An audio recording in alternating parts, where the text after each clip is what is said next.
All right, hello everyone, and peace of Christ, all of you. Please invite your friends and let us have some good time together. Just to remind you, I have my Skype open, so in case there is any Mohammedan, he would like to join us and tell us, maybe correct us in case we are wrong.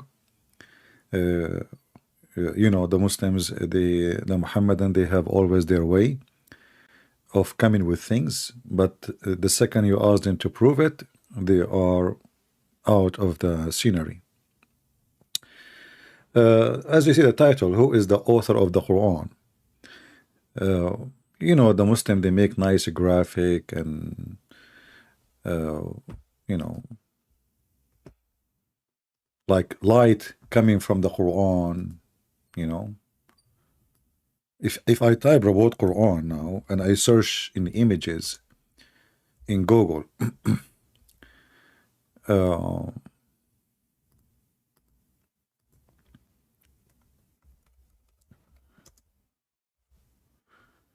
you will find tons of images trying to present something like flower,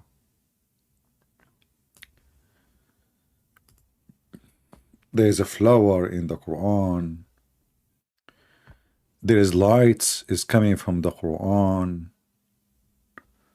there is a rosary in the Quran, and I wonder why even Muslims have a rosary. And if you check the stones in it, you will find that there are 33, which is the age of Jesus. 33 plus 3. Anyway, so, you know, all those images is trying to give you an impression and decoration and, you know, this even the pages, they have a frame. And but the second you start reading this book, you will find that this book is hilarious, it's stupid, it doesn't make any sense. It doesn't matter really how much decorative it become. Look at the light is coming, you know, light. I don't know. I thought the light would come from the Quran, not the light would come on the Quran. So all those graphic is just to make you believe that this is a holy book, you know. But here we go. I'm here live on air, and we challenge the Muslim to show us that it is holy, or have anything to do with holy. You know, like when we say, who is the author of the Quran? The Muslim, they will say Allah. Okay. What is the proof that there is a God, his name is Allah, and he is the author of the Quran? And look here, you know, if you notice, there is a picture of the Quran, and next to it there is a compass, and supposedly and a map, you know, supposedly the Quran is a book of science. So who is a Muhammad and would like to join us and prove us wrong that this is a funny, stupid book, cannot be from God? Look at this. The Quran is an enlightenment for mankind and a guidance and mercy for people.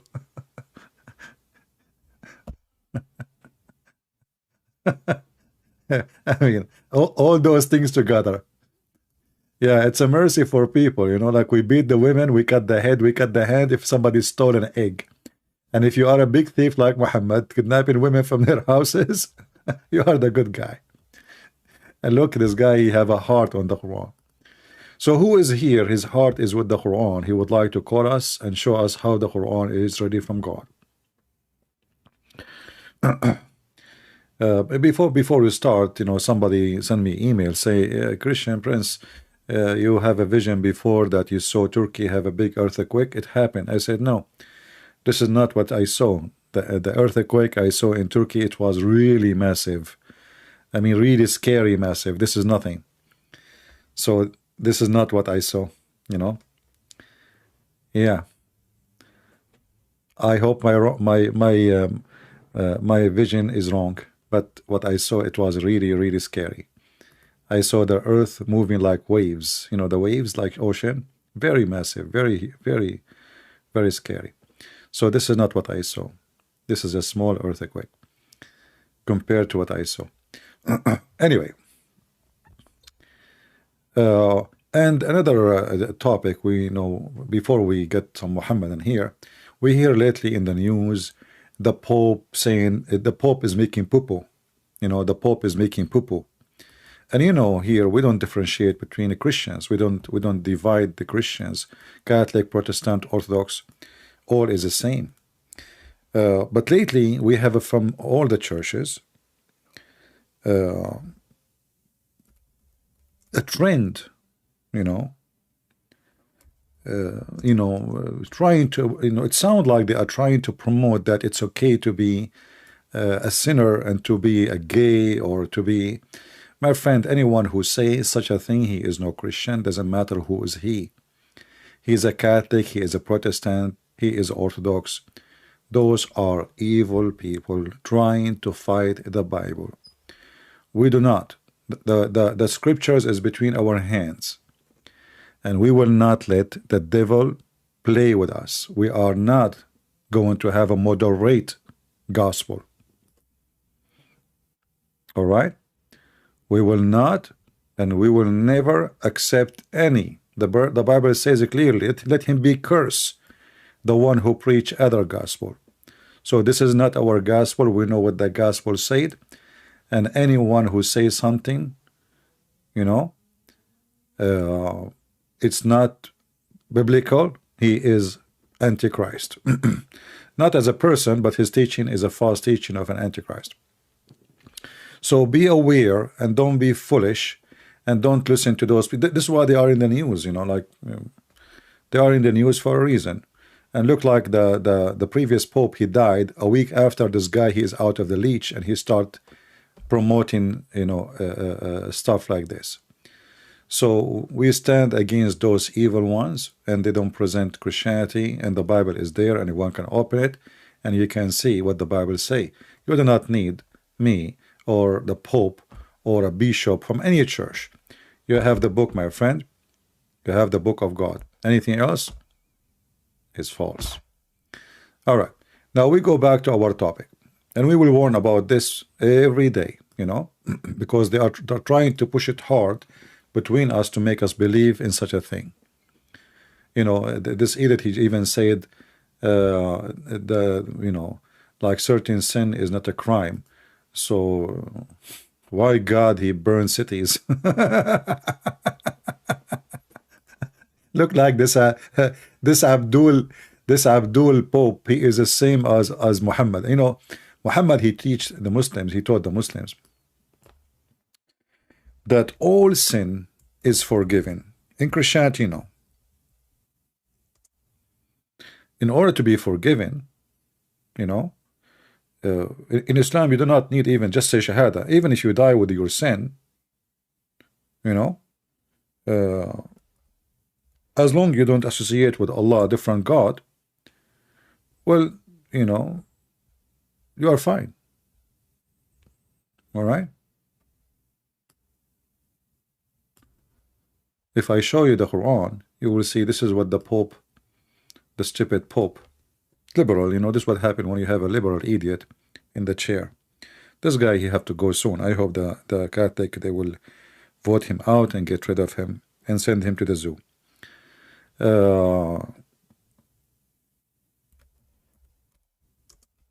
If you go in the Quran, you will find the Quran giving an open license for sin, all kind of sin. Doesn't matter what it is. All what Allah care for, is,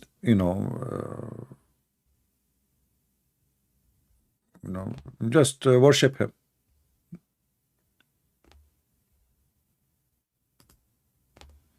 As long you worship him, you can do anything.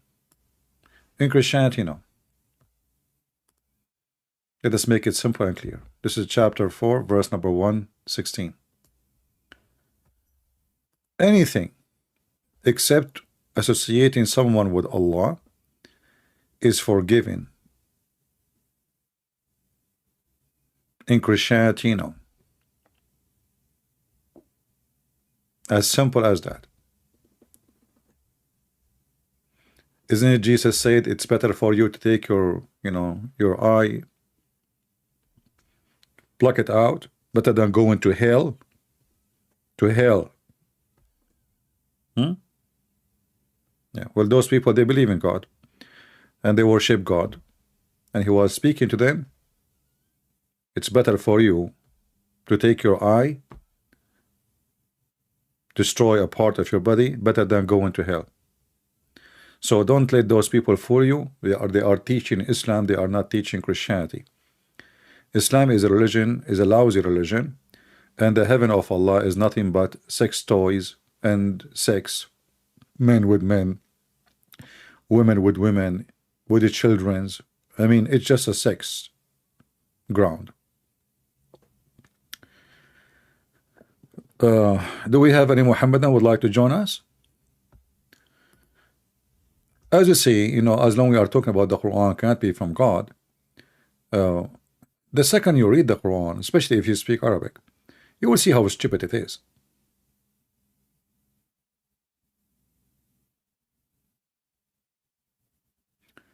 Because he just said in chapter 4, verse number 116, Allah forgave all except the one who what?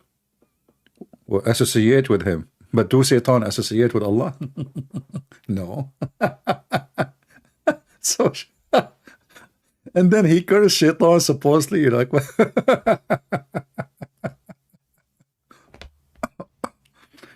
hey Muslims, here, who Allah is cursing here, by the way? Is it Shaitan?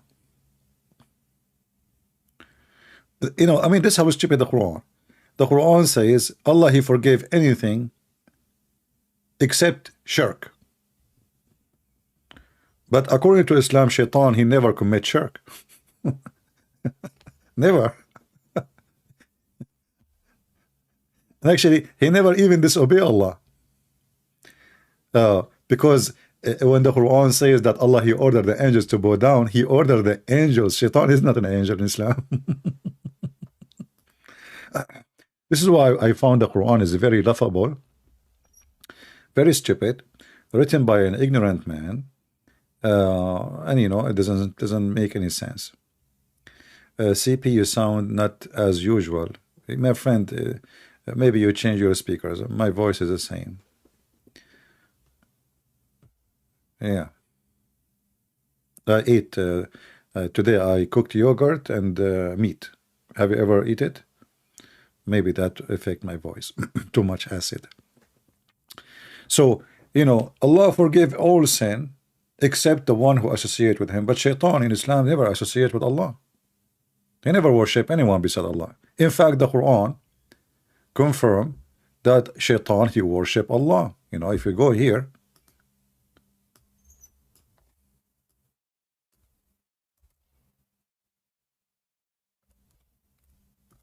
and this is why you find that this Quran is a very stupid book. I mean, logically, it's against itself. The story, the order of the story is stupid, you know.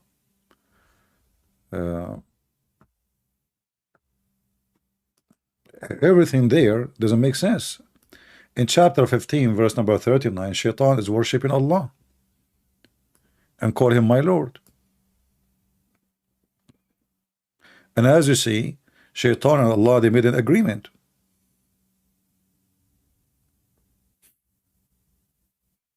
You can read it. Shaitan is a Muslim.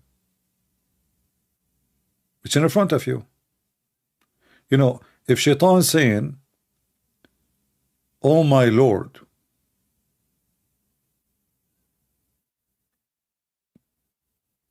so Shaitan worshiping who? Allah. So is Shaitan is a bad person in Islam? No. So, you know, Muhammad is a very confused person, you know, very silly, very stupid, to the point, in one hand, he blames Shaitan for bad things, and the other hand, Shaitan is a good person who is serving Allah, and even he made an agreement with Allah, and even Allah, he appointed Shaitan to work against the people.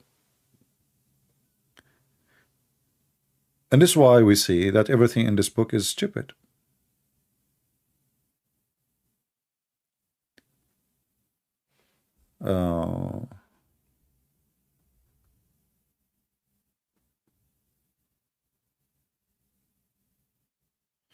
Yeah, my friend, you cannot have a Unitarian view.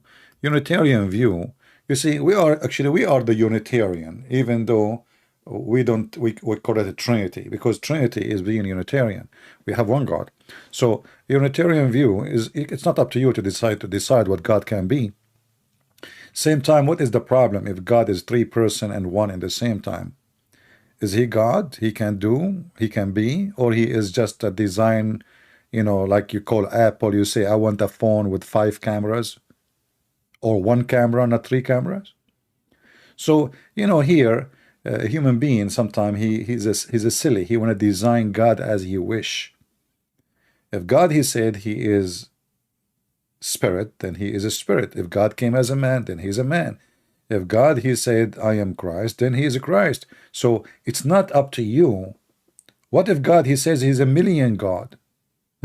Is it up to you to change him? So don't be silly and don't try to design God the way you wish, because when you believe in him, you believe in Almighty God, and the word Almighty mean nothing can make him any able to do or to be. If you say it's impossible for God to be three and one, that means it's impossible for him to be God, because simply, even the Bible says, nothing is impossible with God. So when you say, I have a view, etc., this is your only view, because you are looking from the, in the old days, the lock used to have a hole, like the old doors. There's a hole, you can look from it, and then from the hole you see some portion of the room inside. So this is what you see, but the hole doesn't show you the whole picture. So stop looking from the hole, try to open a window. Do we have any Mohammedan here?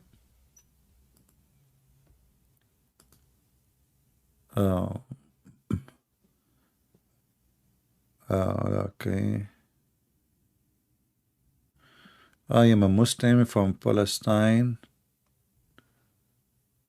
Okay, you want to answer the question? I don't know, somebody is saying,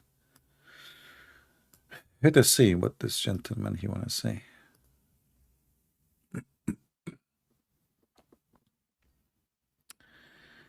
Invite your friends, and if you are a Muslim, feel free. Hello?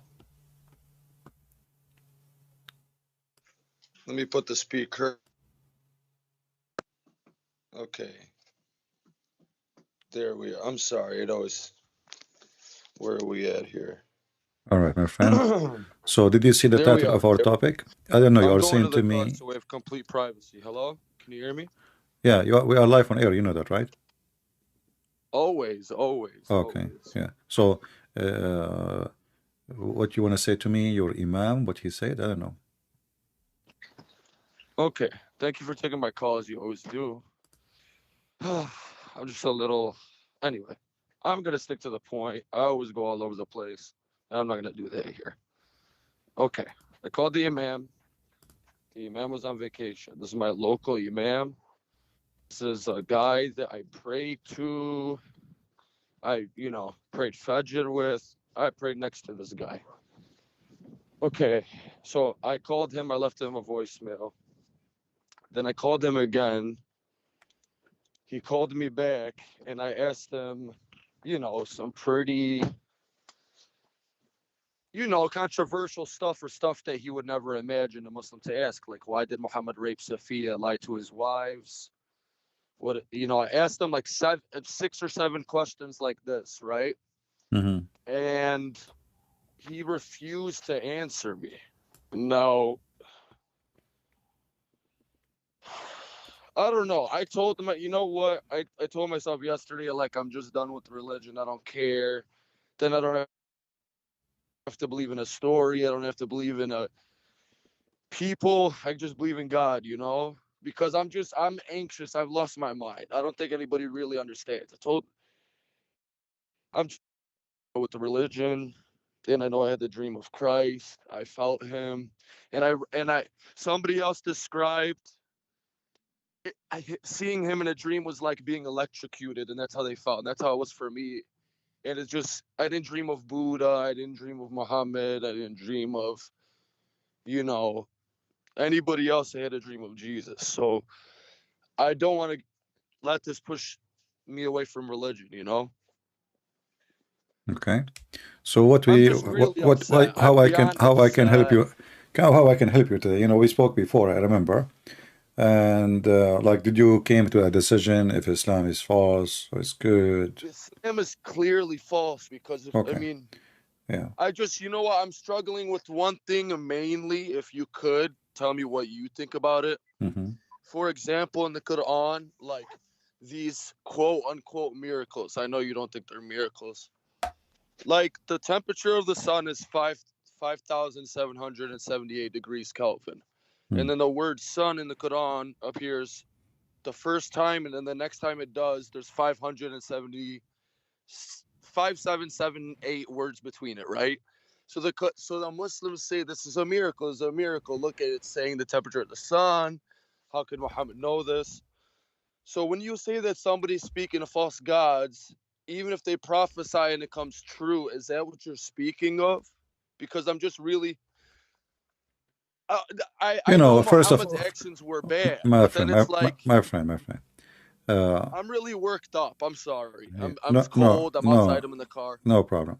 You see, most of the numbers the Muslim they provide of the Quran words is false. As an example, the word moon, not only the word sun, all of them. The word yaum, all of them is a fabrication. If you know count carefully how many times it's mentioned, and then they try to fix it. They say, oh, when it says the sun, not sun, you know, but sun is a sun. You know, it doesn't matter. It's sun or the sun, or the moon, or not the moon, moon, or hilal. You know, but hilal is a moon. So those are a fabrication, and in the same time, the God who knows the temperature of the sun, which I don't believe, by the way. Even if scientists they say this is temperature, I mean, how we know? I mean, just from far distance we can know. That I think it's impossible. But anyway, let us assume the scientists are correct in their assumption, which is nothing but assumption. But the God of the Quran, the same God, he think the sun set in a muddy water, and he think that the sun goes every day from the east to the west. And so when the Muslim they try to come with mathematical miracles, we laugh, you know. We laugh. I mean, the mathematic in the Quran is very funny. Like as an example, if you check the law of inheritance, you will die laughing. You know, I mean, it's impossible to make the mathematics of the Quran work in inheritance. And like as an example, the Quran says that the year for Allah is a 12 moon. 12 moon. But this is a false, this is a wrong year. You know that the Muslims, when they, what is the word moon in the Quran? Do you know?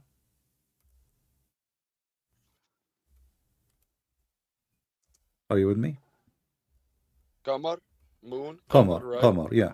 But there is other word actually. This is why the Muslim they lie when they count the numbers. Each time the word shahr is mentioned, this is moon, not month.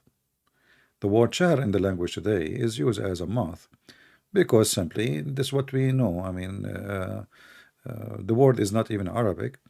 This is an Aramaic word and used in the Hebrew. Same word in Hebrew.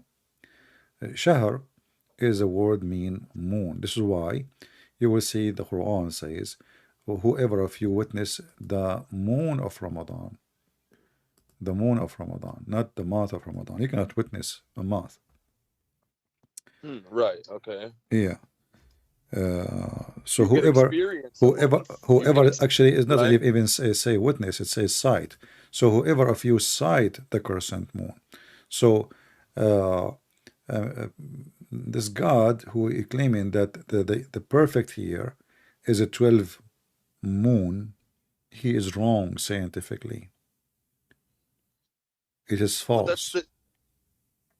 Yeah, it's part. Okay, it's some of you that hangs onto that, right? Like, oh, but these miracles, you look for why your religion is the truth, but Okay, it's my friend, okay. Okay, I there's don't a want to waste million. your time. I don't want to waste your time or my time, because if this is a miracle, then the Quran should say, "Well, look, we mentioned, did the Quran says that this is their silliness. They are trying to match science with the Quran. They try to bend it, But as you see, the Quran cannot be a book of science because it's full of stupid, stories, where the sun set, where the sun rise, the sun goes every day from the east to the west, the moon.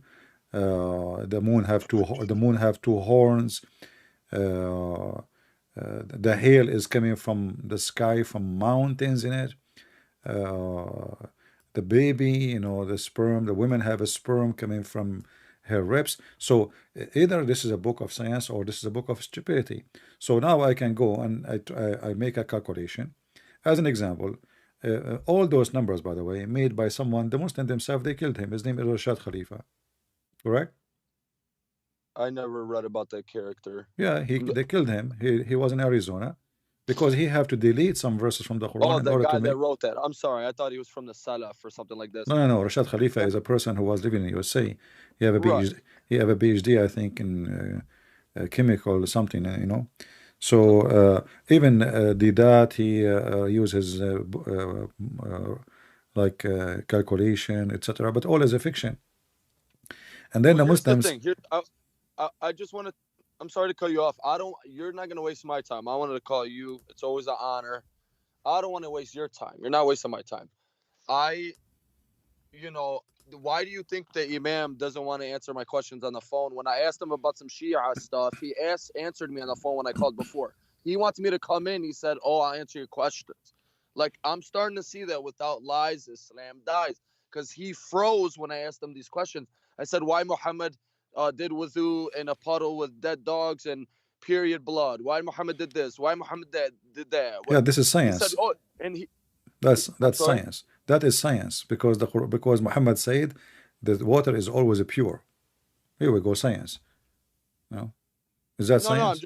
No, I'm just saying the masjid leader. I mean, obvusly he's a coward. No, I know, but I mean, when you ask him, what Muhammad did. Muhammad, he take a shower with dead dogs and win blood from period, right? So right. Muhammad, he says water is always pure and nothing make it impure. But a second ago we were talking about science.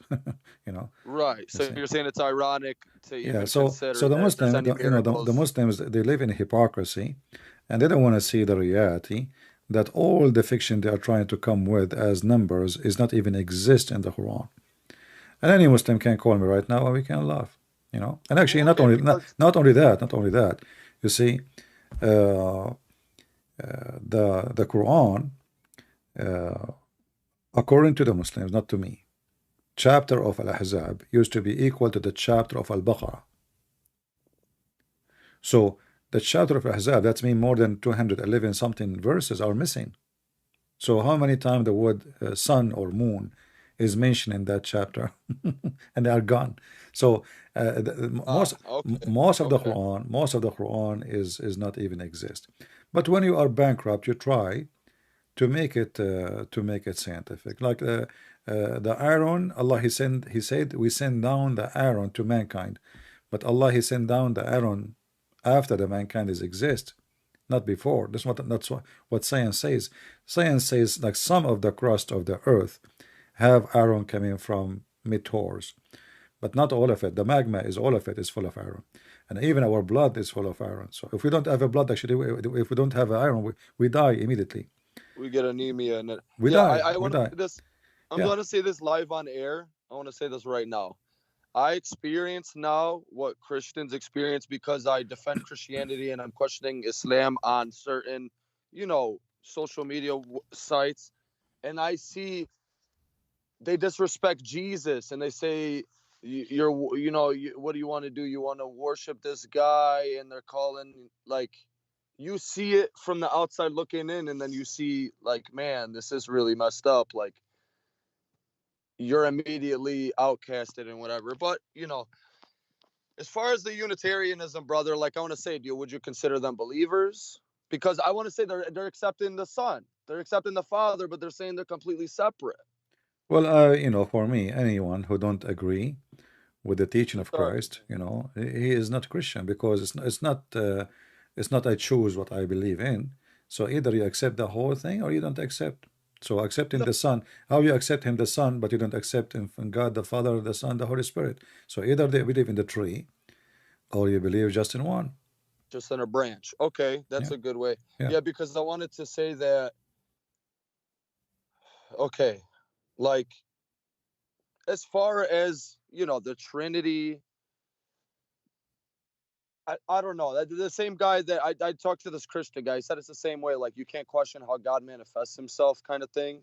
But then I question then why are there Unitarians in the first place? Do they look at the Trinity as heresy, or is it the other way No, around? they are there because they are the one who came with this. Jesus never said such a thing. I mean, we have. You see, before I start today, I was saying we have the scriptures. We don't follow a priest or a bishop or a pope. So if one Right. of them he make a poo-poo, we say to him, you are making poo-poo. We don't compromise. So the Bible is so clear. From the first page in the Bible, it says God and His Spirit, as simple as that. And then God, He came to Abraham as a man. That as simple as that. I And guess Jesus says, before Abraham I am. And I was just Abraham is on my I, day. I, I was just gonna mention that. That's what I hang on to because I'm like, okay, but you said he came in the Old Testament as a and everything you say is true and from the sources that he came to him as a man. So and it's funny. Well, it's not funny, but I saw a video where the Shamsi guy, the guy, the thing. The The guy, Moroccan. he's pinging the speaker's corner. He's Uh-huh. laughing with the Jewish guy. They're laughing together at a Christian guy. Hmm. They're saying, "Look, at you worship a man." So it's almost like the Muslims, like they really hate the Jews, but then they want to team up with the Jews against the Christians, but then they curse the Yeah, Jews but and the Christians. isn't it the Bible says that God he came to Abraham as a man? So this Jew is an idiot, the same as this Samsi. But Right. isn't it Allah Himself? Allah Himself, according the Muslims who they are keep talking about Allah, nothing like Allah. Allah is not a man. Well, there's any proof Allah is not a man? Actually, the Muhammad he says he copied exactly what the book of Genesis says. He said that Allah he created Adam on His image. Is that correct?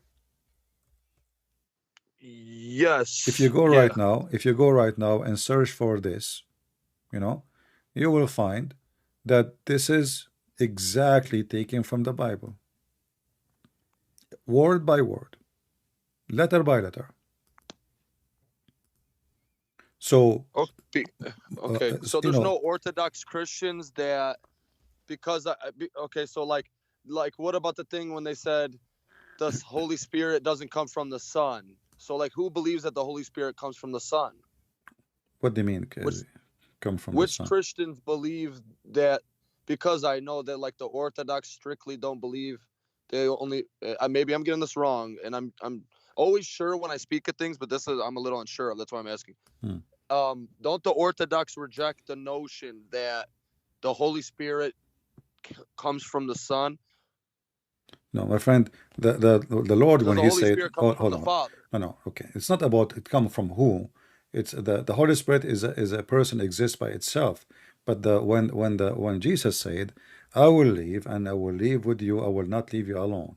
I will leave the Comforter with you. You know, that is the Spirit of God.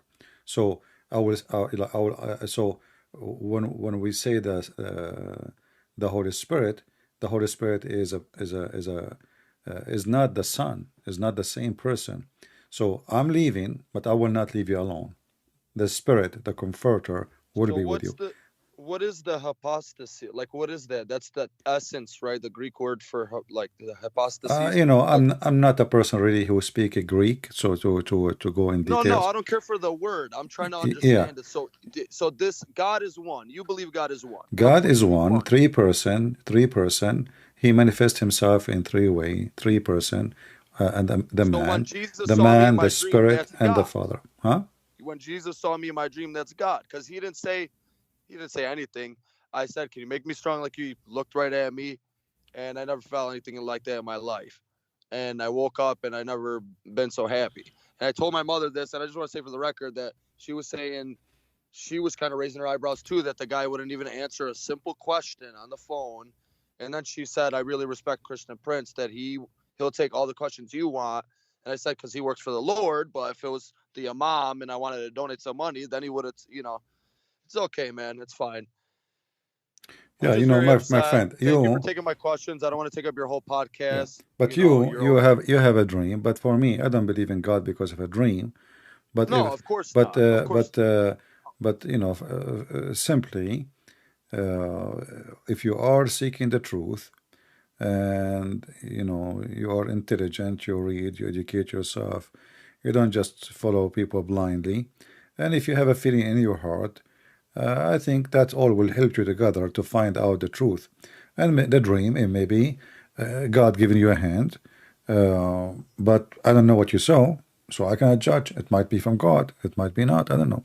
But for me, I don't believe in God because of a dream. No, of course. Of Yeah, course. I believe for many reasons, and all those reasons they come together to make a solid belief, not one thing. You know, it's not just okay, just I saw a dream. But It's anyway, just funny. You see Jesus in a dream and you beg your all powerful God, please, I'm losing faith here. I would like a dream. I mean, can you show me something here? But yeah, then you don't get it. So it's a little, yeah, it's okay. but you know, But then you call your imam and your imam won't answer a simple question. But okay, Islam's the truth. yeah, you see, for me, Islam is very easy to debunk, and the existence of Allah is proven to be false for a very simple reason. There is no God can be God, and He is stupid in the same time. I mean, the whole Quran is a stupid book. You know, the whole Quran. Same time, like if you read the No, Quran, the first thing you will find that this God, he is suffering from flight of thoughts. You cannot find one chapter in the Quran is consistent with anything.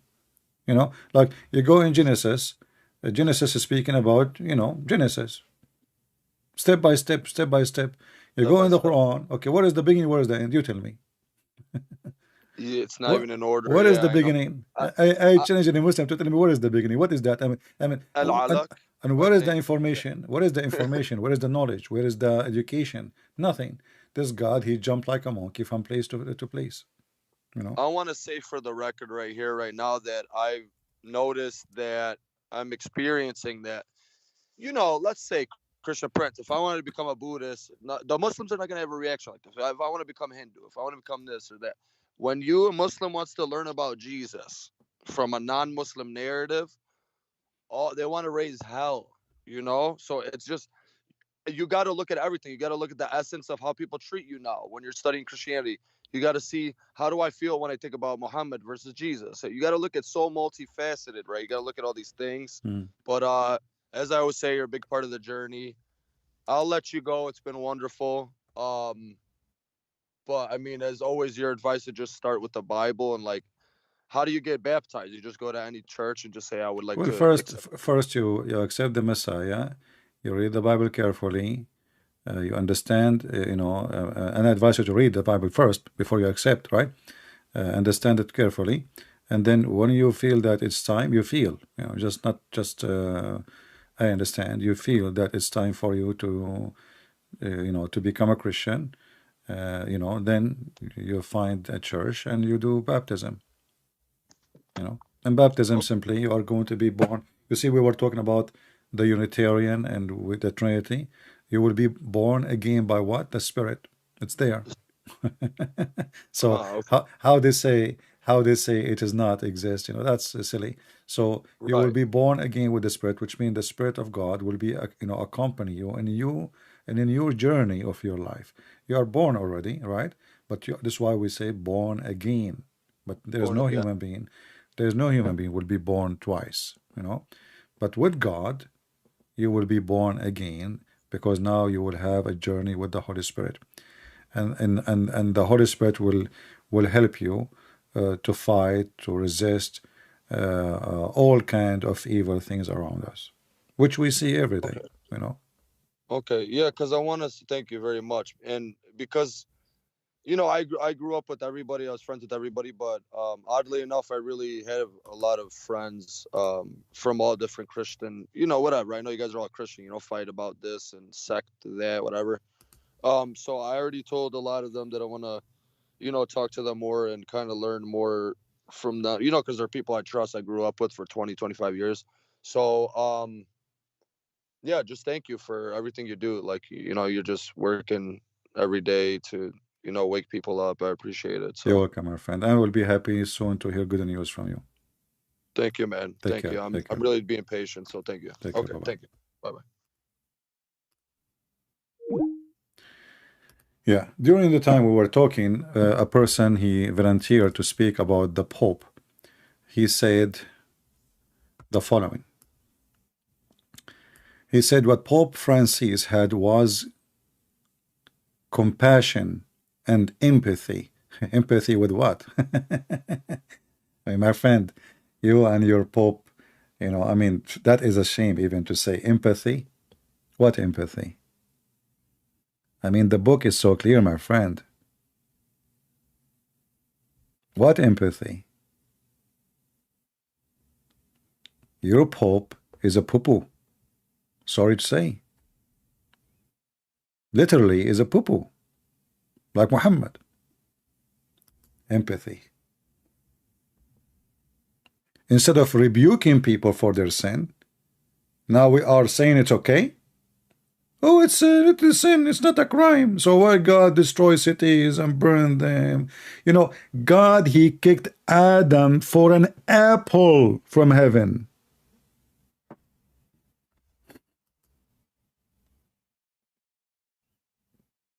Is that correct, guys? Is that correct? This Pope is like Muhammad.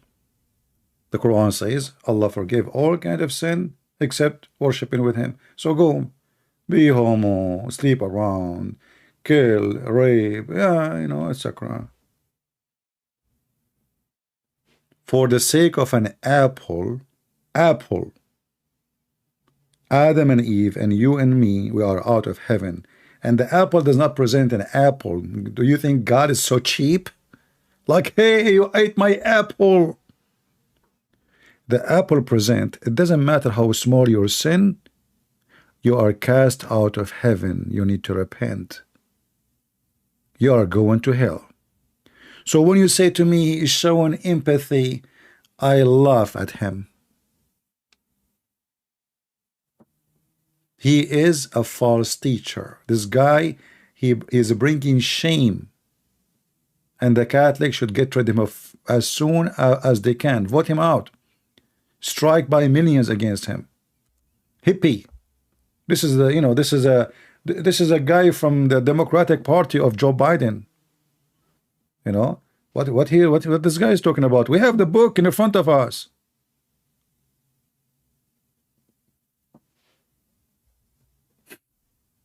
We do not need a hippie pope. The pope, the papa. What a scumbag.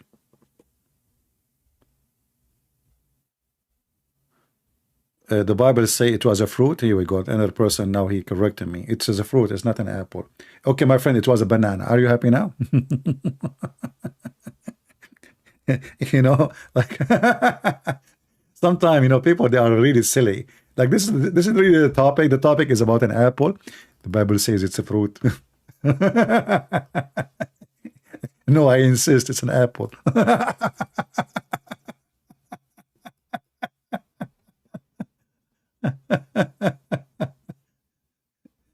You know, some people, they have a brain. I don't know. I don't know how their brain works. It depends on what they eat. I don't know. I mean, maybe they're out of charge. Maybe too much cucumber. I'm not sure. But anyway, the point is that when you are committing sin, you are committing crime. So when this guy, he said, it's not a crime, this is opposing every sentence in the Bible. This guy is a fraud. You know me, you know, for me, I'm the last one who speak. I'm not speaking against the Catholic people. Actually, I never saw a Catholic person did not say this guy is an idiot. All the emails I receive from Catholic people, they say this guy, he is a scam. Wash your hands from him. You better get, as soon as the previous Pope, he died, you'll notice this guy changed. Look like he is waiting for him to die. What an idiot. No, he said, don't tell me he did not say. No, he said. You know, he said that, yeah. Yeah. You know, they are trying to, like those people, they are trying to duct tape the Pope the same as the Muslim did duct tape Muhammad. So the guy, he is, you know, he's leaking poo-poo from everywhere, and now we are going to duct tape him. He did not say that. Read it. He said it's not a crime. He said actually to criminalize it, it's a sin. So God commit a sin. Because when God, he make it considered as a crime, that's mean God himself commit a sin. This is what your stupid Pope Mohammed saying. Anyway, do we have any Muslim here? You see here, we don't compromise and we don't care. We are talking about who and what is the topic. Our book is our guideline. Anything is coming out of the book is not from God. Every sin is a crime against God. This is why I mentioned to you the apple, and the smart one says it's a fruit. So if God, he cast you out of heaven for disobeying him, for eating an apple or a banana, so Amber will be happy. What will do to you if you do something bigger?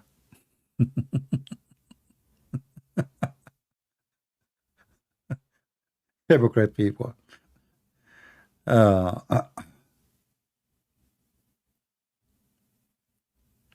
by the way, not only him. I don't want. I want to be fair. There is people who they are Protestant, who are doing the same garbage. There is people, you know, a lot of hippie, you know, but those are not Christians. There's no question about that. From their fruits you shall know them. It's not about saying Jesus and we worship Jesus. No.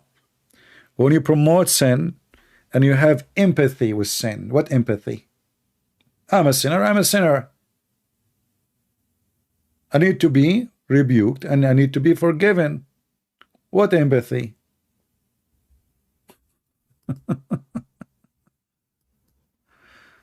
Oh boy. You know, so why you guys here are making fun of Allah? Why?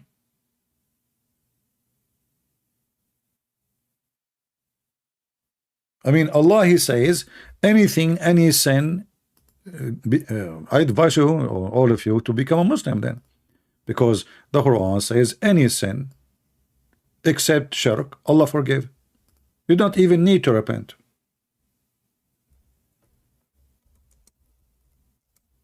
You do not need to repent.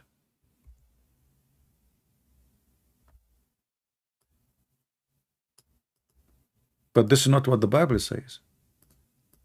The Bible, the Messiah, he said, and do you have better than a Messiah to listen to?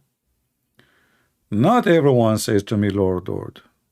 Okay, so that's mean people. There's many, like the Pope, they say Jesus is Lord.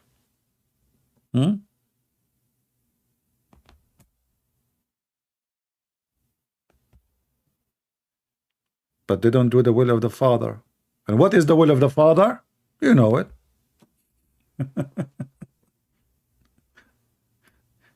So instead of saying rebuke yourself, repent, he's saying it's okay, it's not a bad thing, yeah.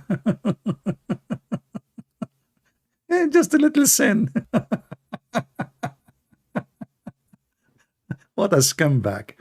Anyway, you know, history brought us many scumbags.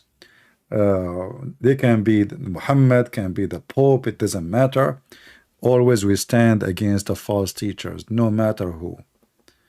And the Lord said, from their fruits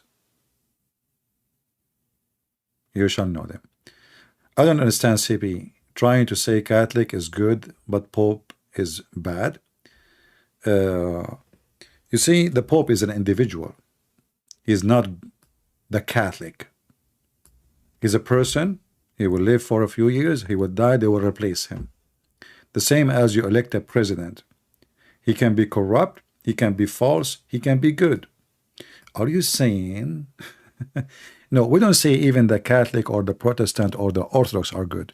We say no one is good. Only God. That's number one. Number two, there's a huge difference between trying your best to be good and trying your best to be bad. So when a person he tried to defend bad, he is extremely bad, which means he is in the side of the devil. And you will find people like this Pope from all churches, Protestant, Orthodox, and Catholic. Not only him, but because he is famous, you know, I mean, whatever he say is like the fart of Ahmed, always going to be in TV. But there's many of them, they do that. But the one who say the opposite, we never heard of them. Right? We never heard of them. Because CNN will not be interested. But the majority, they are against what this guy is saying. Because we know what the Bible is saying.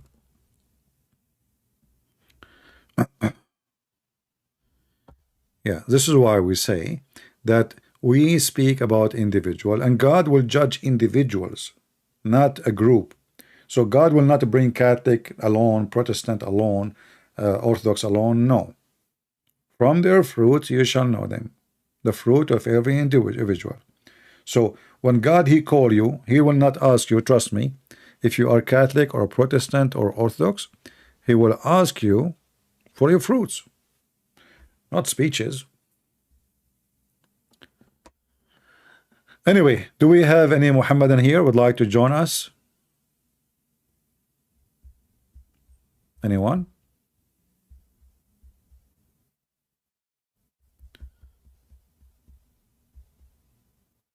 In fact, you know, we all of us, we knew, if not the Catholic, all of you, you will become Abdul long time ago. If not the Catholic who did the crusade to fight back, all of you, you will be the slaves of Allah. So there's a huge difference between people who they gave their life so you can live, and someone like this guy sitting in a chair, people kissing his hands, and the Holy Pope. Hello. Those are the real Christians, not this guy. Anyway, do we have any Mohammedan here? You know, there is a attack start in Christianity long time ago with teaching history in Europe about the crusade, that they are bad. But just do little check, you will find that if not the crusade, there's no Europe. If not the crusade, there's no Europe. All of you will be under the shoes of Erdogan by now.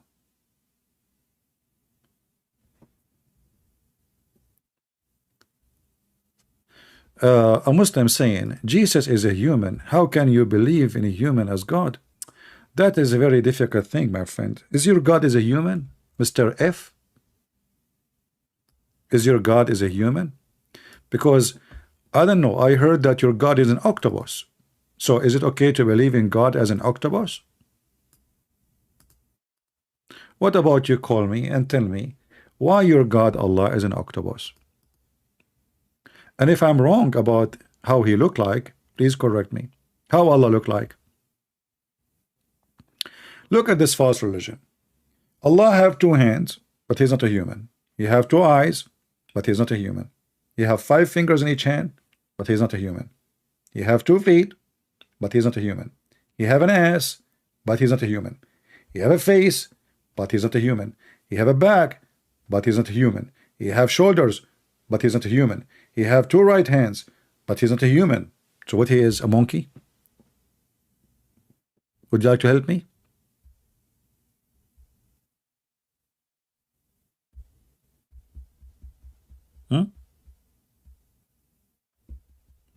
I'm just waiting. I mean, you Muslims are really weird. So all those are description of a human, and then he's not a human. Why he have 2 hands? Allah knows best. Okay, why he have 2 hands, 2 legs? Allah knows best. Why he have 5 fingers in each? Allah knows best. Okay, why do he have a toes? I like to have a God with toes. Is he toesy?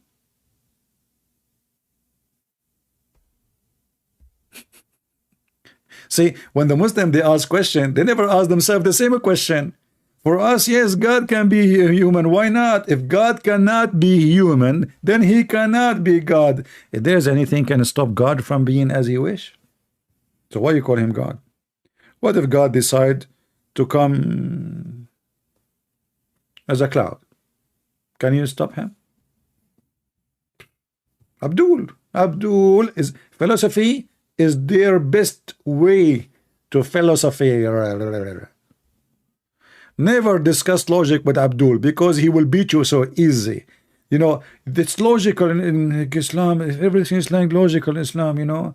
Yes, Allah, he have two hands and both of them, they are in the right side. Why? He have a birth defect or something?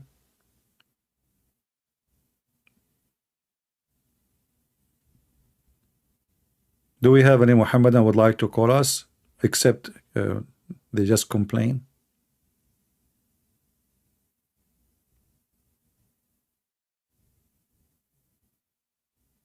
He can make me a handicap. I don't know. The Muslim, they were striking against burning the Quran just a week ago. Less than a week after, Allah gave him an earthquake. Is that the one who made them handicap?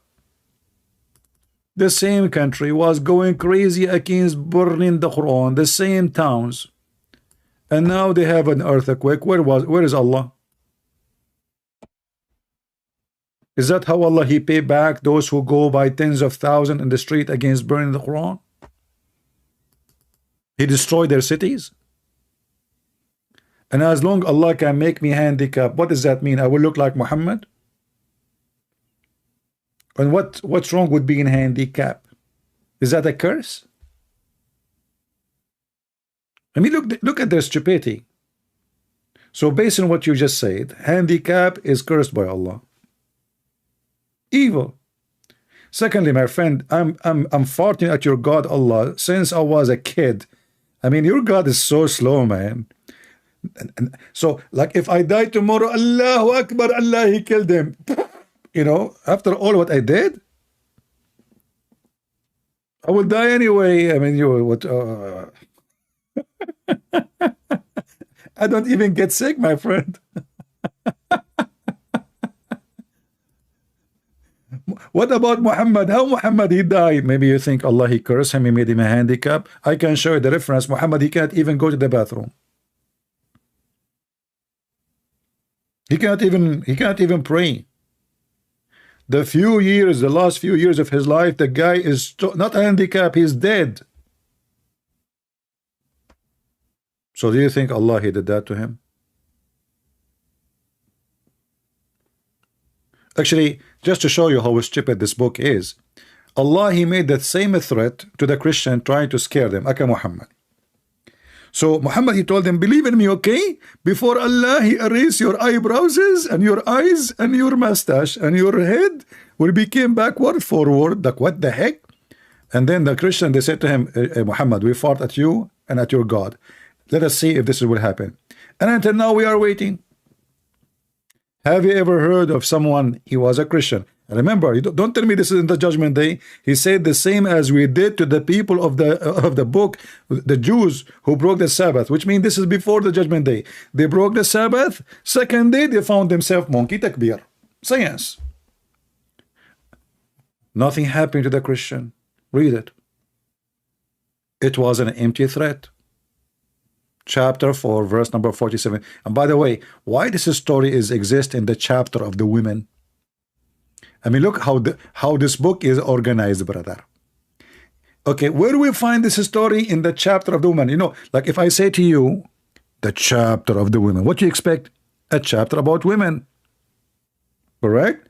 You open the chapter of women, you'll find most of it about hummus, shish kebab, Christians, Jews, the moon. What is the women? Oh, it says in the beginning there's a few verses about women, beat them. This is a book of God. Do we have any Muhammadan here who would like to join us and tell us something useful?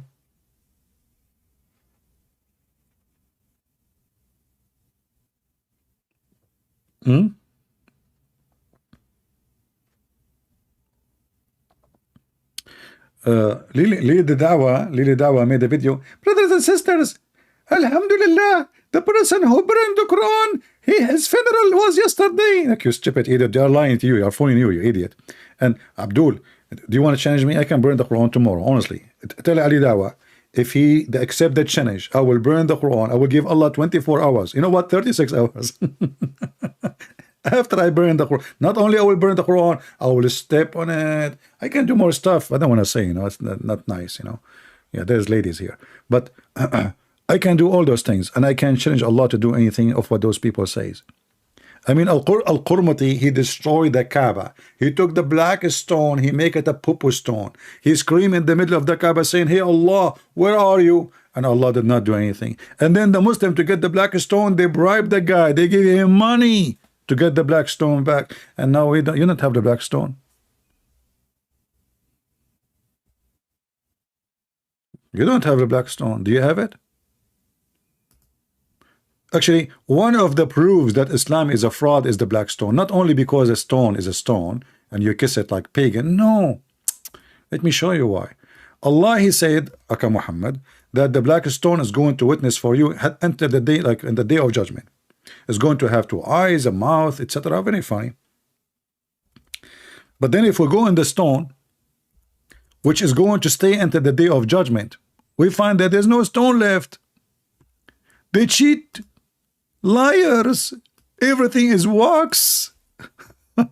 Look, it's a little tiny rock in the middle of the brown wax, brother. What? Allah could not prevent the black stone from becoming pieces? How many pieces we have? Let us count them. 1, 2. Say hamburger. Hamburger. So how this black stone is going to witness for us, but nothing left of it? Can't Allah keep his promise? Look, let us count. Are you good in counting, or you are illiterate like your prophet? Abdul, just try to focus with me. Just repeat after me. You do not need to count. I know you are illiterate like your prophet. 1, 2, 3, 4, 5, 6 tiny ones. That's it. That's the black stone.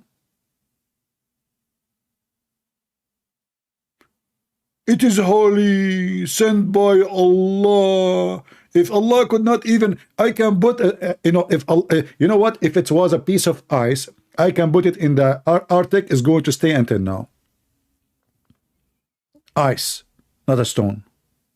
This God could not even prevent his stone from being demolished, become so pieces small, and which means most of it is gone. We can say maybe not only 99.9% is gone. I mean, the stone was so big. Look what happened.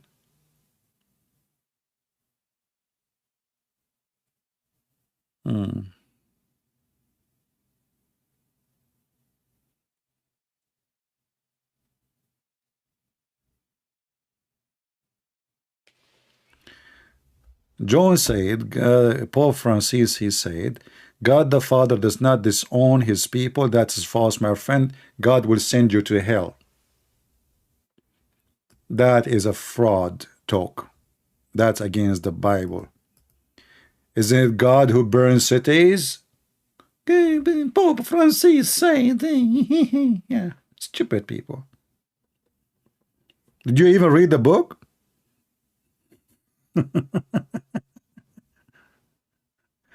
Black stone kisser. Everybody have a stone,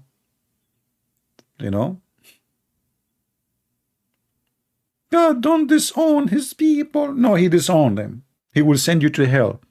He will make you a barbecue. Don't fool yourself. Do we have any Muhammadan would like to say anything? If you are a person who is politically correct, you are in the wrong place. Here we smash you. Here we will smash you with your own logic and your own stupidity. God loved the world, so he sent his only begotten son. But doesn't mean he love you to break his command. If you break it, you go to hell. You don't understand what God love mean. Love doesn't mean to become a monkey jumping from place to place. You are not a monkey. But you choose to be one. Do we have any Muhammadan?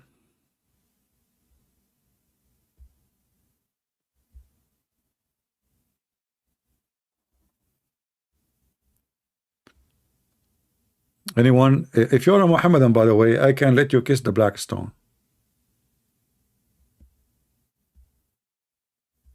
Anyone?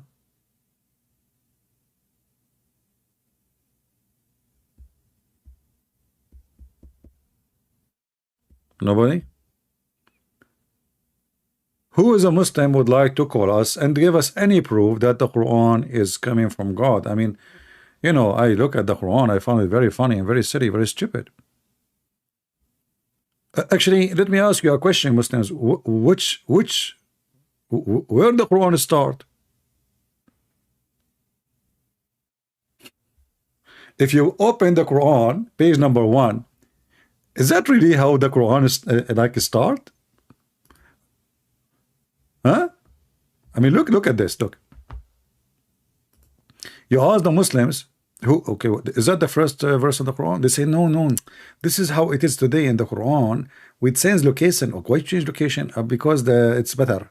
So you are fixing Allah. So guys, the Muslim, they change the chapter locations because Allah is stupid. Look at this. Al-Fatiha.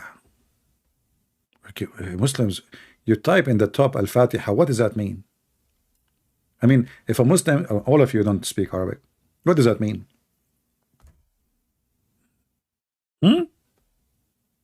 Opening? But this is not the first verse of Muhammad you receive. So how this? So are you saying to me, Muslims, Allah, He gave you the opening at the end, or He was late?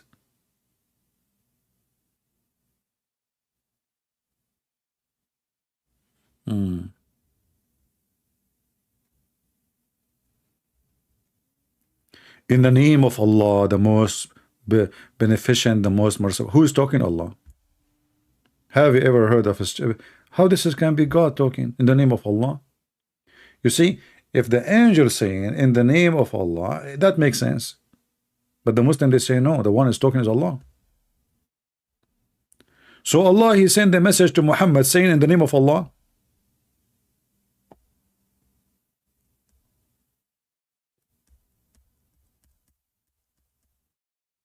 Any Muhammadan? This is why we say this is all the book is stupid. Allah, He says all praise and thanks to Allah. Allah, He's saying all praises and thanks to Allah.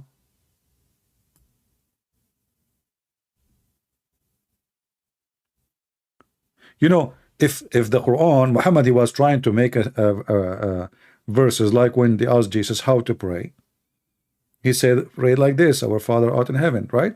So Muhammad trying to copy, but the idiot, he forgot that this is supposed to be Allah now talking. He's not saying pray like this. So in order to fix it, he should add pray like that, pray like this.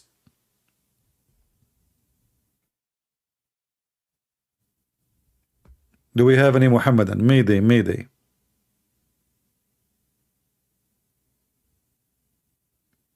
Don't worry about the 105,000 subscribers. Actually, each time we go to 80, 90,000, YouTube usually to delete my channel. So we might go to 0 soon. Just wait. And I don't care. You see, I don't care really if I have 10 subscribers or I have 1 million. At the end of the day, is delivering the message, being truthful with people, and sharing without being politically correct, without fear. Those people, they tried everything to force me not to say things, but that doesn't work with me, my friend. As you see, we cannot have donation here. YouTube cannot, don't allow me. All Muslims, have you ever seen a Muslim that took a donation from his channel? Never. Even the one who promote jihad against West, and even the one who says kill like Ali Dawah, he says we are watching you, you know, like, yeah, according to Islam you should be killed to oppose a prophet. They refuse even to take the video down. I cannot have a donation. All of this is to force me to say things in agreement with their guideline. My friend, we say things in agreement with our guideline, which is the Bible. We are not for sale. Do we have any Muhammadan? By the way, before I forget, guys, did you know that we posted our book for free in Ethiopian language, correct? And I think this language is spoken in many countries around, like Eritrea, etc. So if you know a friend, we posted the link in YouTube, we posted in Patreon. It's for free as a gift from me. And we pray the Lord will provide us and make us able to give for free more. But trust me, nothing is for free. Nothing is for free, but I give it for free.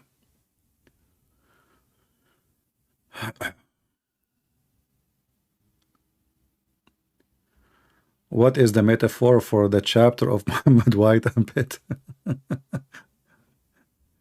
Anyway.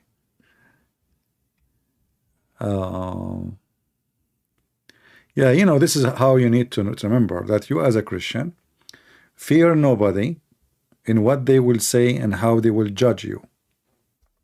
You fear only to be judged by God, not by man.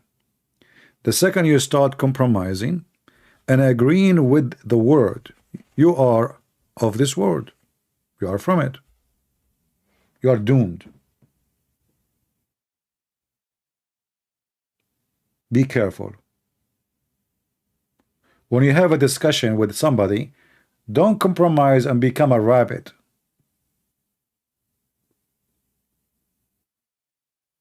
Say it as it is.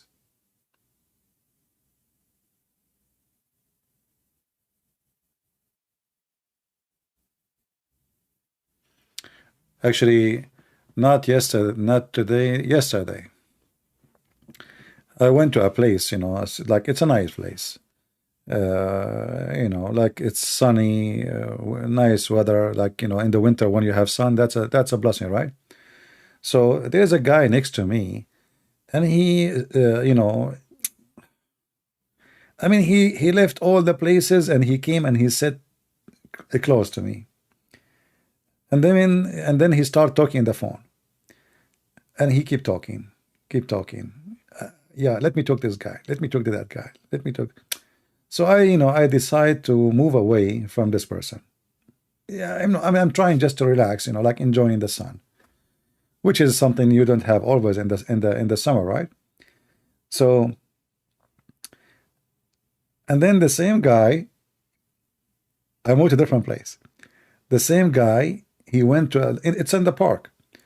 So he moved to like an area have too many people, and they were playing really very wild, you know, sick music.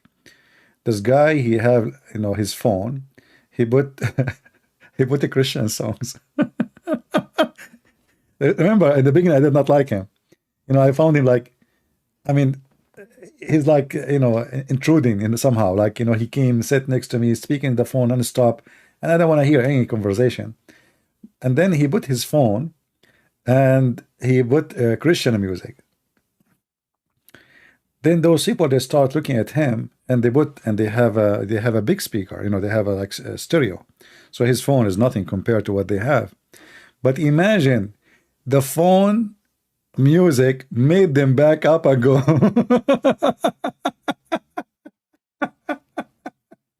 So I came to him.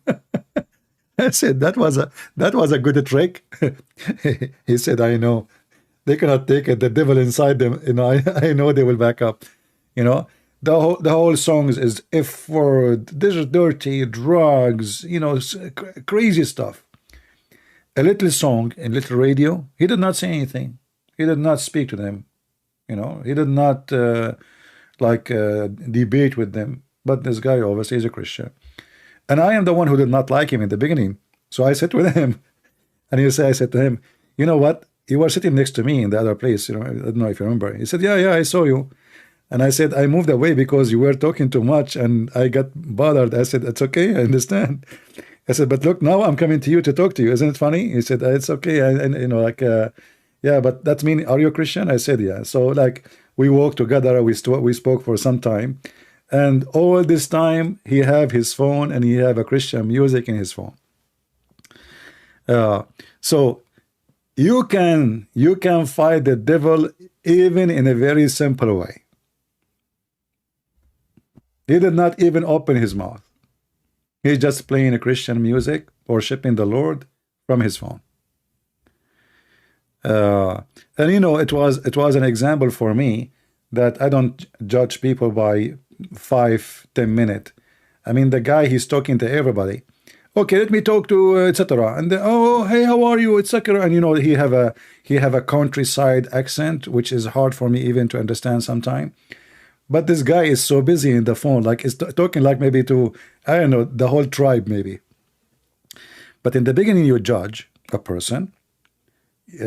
He's not dressing like, you know, normal, but not, you know, sound like a poor guy. He doesn't sound like etc. And he doesn't sound like a believer. I mean, I don't know, I never expect him to be what he did. But then it turned to be that this guy is even smarter than me.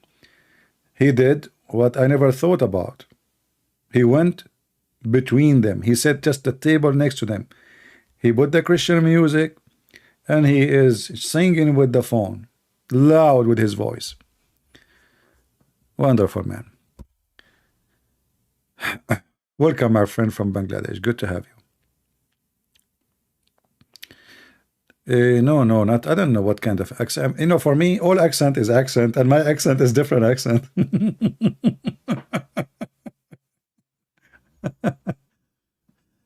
Oh boy.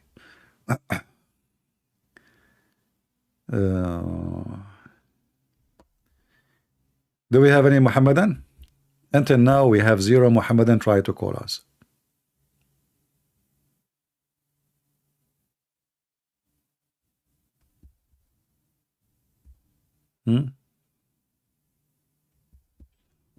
Any Mohammedan? Who is a Mohammedan when I tell us something good about the Quran? I mean, we find this book cannot be from God. What is? I mean, look at this book. Find me one chapter in this book is not like, okay, Al-Baqarah. Why the Baqarah is called Al-Baqarah? Allah, he wanted, oh sorry, Musa's.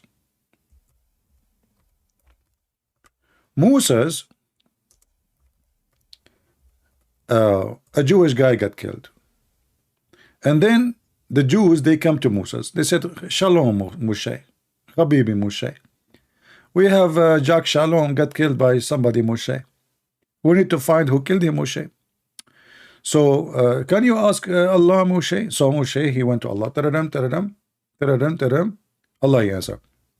First of all, I told you don't call me. Moshe said, it's who is talking? I told you, don't call me late at night. But the heck, you know, this sounds like Zakir Naik. I called Allah. Who is I called Allah. Is that the correct number? Exactly. Now tell me, Fat, and tell me why you are calling me. There is a guy, he was killed, and we want to know who killed him. So can you help us? Very easy. Very simple. We have to find the cow. What? You need to find the cow. Okay. And the cow have to be specific reason. Okay. And then, you know, you slaughter the cow. Okay, we slaughter the cow. And then what happened? What does have to do with the dead guy? And then you bring the cow. And you start beating the hell of the guy with the cow. What? We beat the guy with the dead cow? Exactly. What we want to know who killed him. Listen to me. I don't have time because I'm going to eat hummus. What? I'm going to eat hummus. You eat hummus? Oh, okay. Well, that makes sense why you are so in rush. So what we will do with the cow? Beat the guy with the cow, and then the guy will come and will tell you what killed him. What the heck? So we beat the guy with the cow, and then he will tell us who killed him. Exactly. And now don't call me again. So Moses, he went, and he brought a cow, chop it. He got the penis. I don't know, maybe the tail. Some Muslims, they say the tail. I don't know. And he start beating the hell of the dead guy. The dead guy, like, what the heck? You know, like he opened, bing, bing, bing, bing, bing, and his eyes came, and like he's alive. He sat down, like, you know, zombie. Musa said to him, who killed you? He said, beat him more. Who killed you? His name, he stopped, because you don't have, you need to charge him. The beating will charge him. Beat him again, and then he gave them the name of the guy who killed him, and they arrested him. True story. And where we find this story from? It's in front of you. in the Quran, chapter 2, verse number 73. And this is why the Al-Baqarah is called Al-Baqarah. Al-Baqarah means the cow. This is the book of God.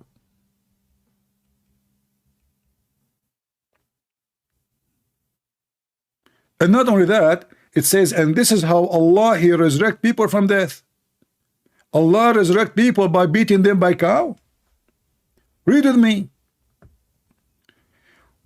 So,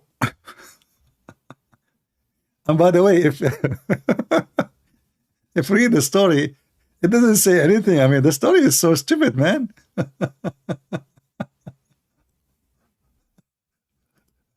What does verse have to do with the story? Look at this. I remember when Moses said to these people, "Very Allah commanded you that you should slaughter a cow." They said, "Do you make fun of us?" He said, "I take refuge by Allah." What is the story? Hey Muslim, what is the story? What is his story for? Where is the guy who got killed? They are saying the opposite. Here it says the opposite.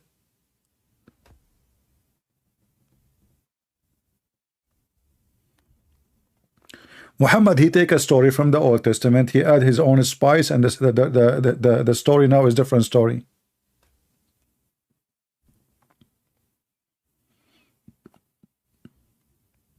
This is the book of God, and this is how Allah, He resurrect people from death.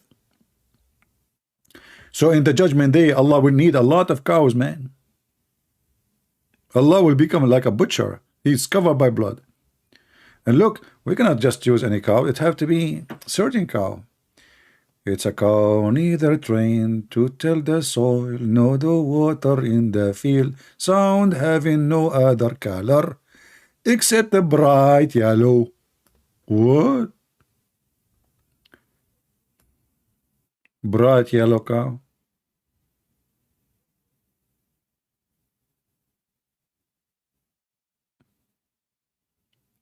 The beef miracle. This is how Allah, He resurrect people from death.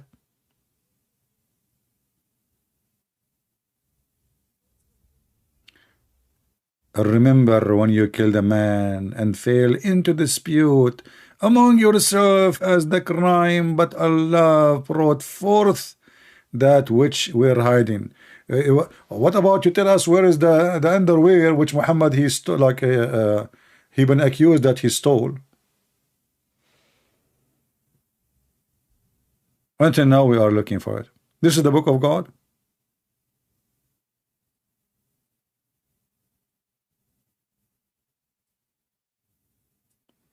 Any Muhammadan?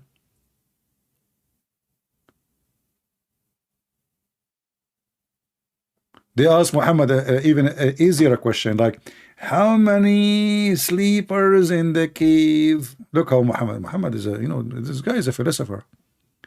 So they ask him a very simple question, even simple question he don't dare to answer.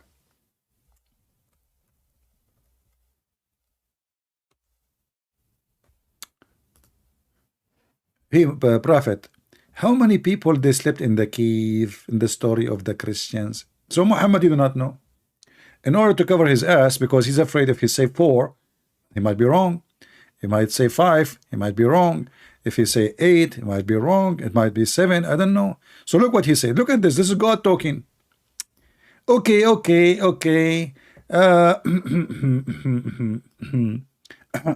Let me answer you.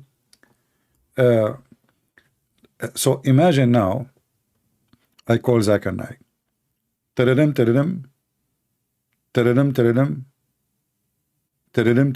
Christian Prince.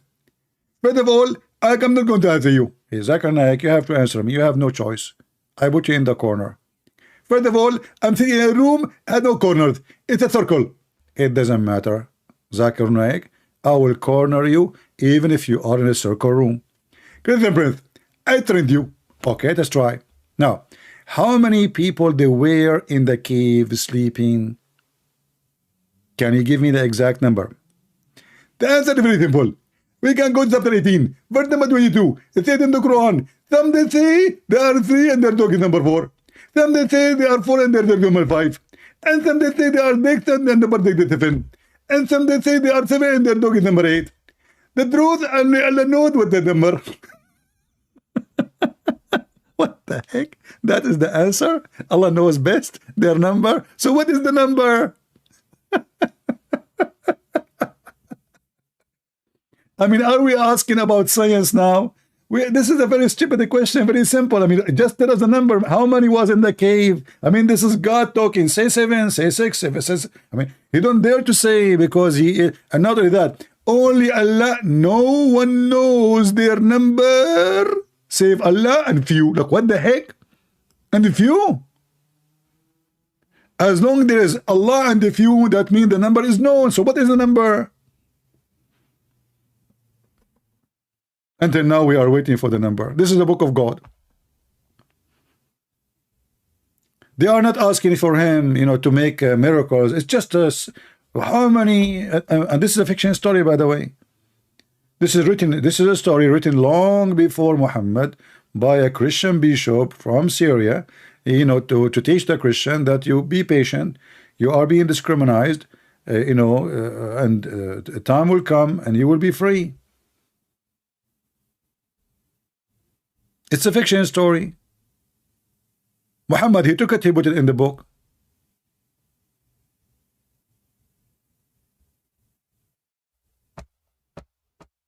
And until now, we do not know their numbers. We are waiting for the number.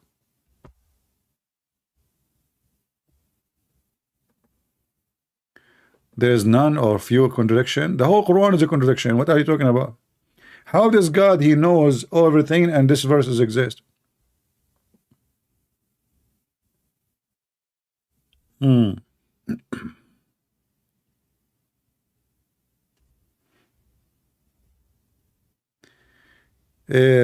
Maroon, it's time for you, my friend, to be banned.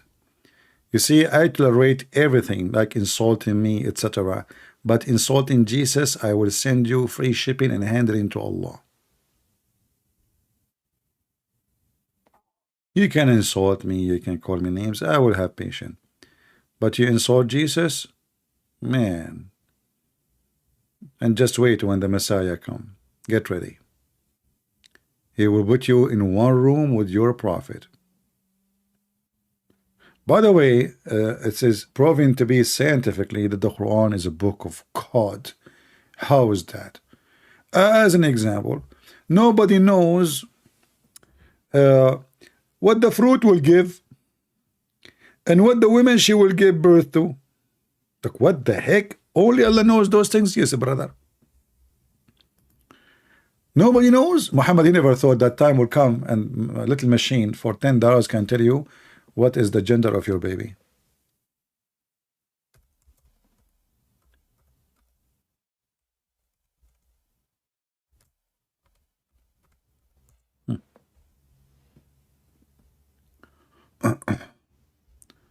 Read and laugh.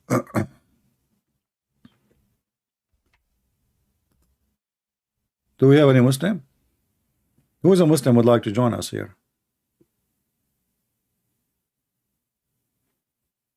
Nobody?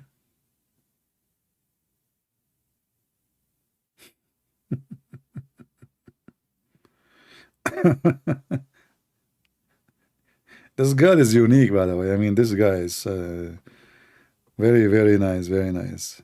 Yeah. Yeah, he is the one who sent rain, brother.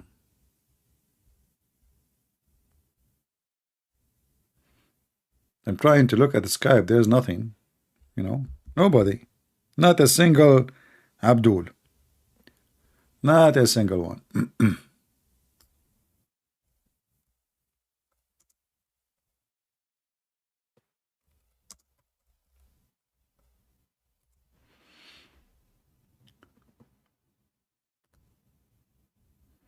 See, this is how Allah, he proved that he's God. Talk is cheap. Verily, Allah with him alone the knowledge of the hour. But isn't it Allah, he said, the judgment day is near and the moon is split asunder? Which means it should happen immediately after that. Hello? In the chapter of the moon. And then he sent down rain and he knows that which in the wombs No person know what is earned tomorrow, and no person know what land he will die. Verily Allah is all knower, all aware. Allah, signature. Nobody knows what is in the womb. Why Jesus did not know the hour? That's your understanding, my friend. If you read the same chapter, you will see that Jesus says, when this and this and this happen, then I will come. So the knowledge of Jesus about the hour is not a knowledge of the timing. It's about a decision only the Father will announce. You see, why does, who is Jesus? He is the Son. So why Jesus, he say the Father? The Father is the one who is in the charge of announcing the day. If you go even in the Middle Eastern culture, who is the one who announce big occasions? The Father. The Son, he will be sitting, and the Father is the one who talk. So the judgment day is in the hand, or let's say the decision will be made by the Father, but the Son, he is the one who have the power over the flesh. So let us make it simple for you. Jesus have his job to do. The Father, he have his job to do. The Holy Spirit has its job to do. Everyone have his job to do. It is the job of the Father to announce the hour. It is the job of the Son to be the judge of the hour. It is the job of the Spirit to accompany the Christians in the bad and the good time. Now, how come Allah do not know the hour? We answer you about Jesus. Isn't it you Muslim, you say to me, read the chapter of John 17? It says there, Father, I am your son. Okay, what son? What the son would do? The one you gave him the authority over the flesh. Over the flesh. So even the Messiah always, when he speak, he says, the Father he gave me. The Father he gave me. And then the same time he says, me and the Father is one.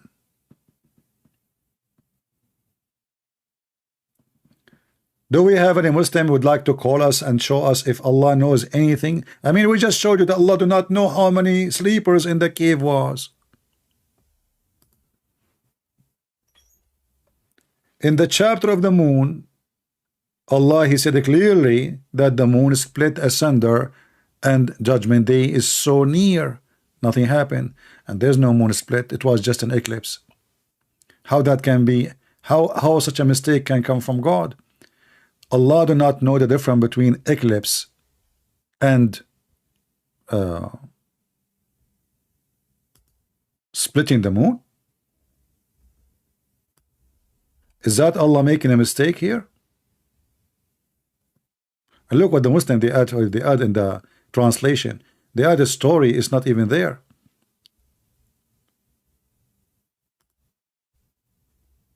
Actually, let me leave the translation of the Muslim to show you how stupid it is. The hour has drawn near. So what is the first statement? The hour. So what does that mean? The moon eclipse is a sign of the hour. Do you see it? But then you will see the Muslim they add there in translation, the people of Mecca requested the Prophet Muhammad, SAW, this is like shortwave radio, to show them a miracle. So he showed them the splitting of the moon. And that is a contradiction, because either this is the sign of the hour, or it just to show them the splitting of the moon as a miracle. Same time, you ask the Muslims, who is the one who witnessed the splitting of the moon? You see, if the moon is split, that will be witnessed by around the world. A Muslim, he tried to be smart. He says, the reason nobody witnessed it, because it was for a second. For a second.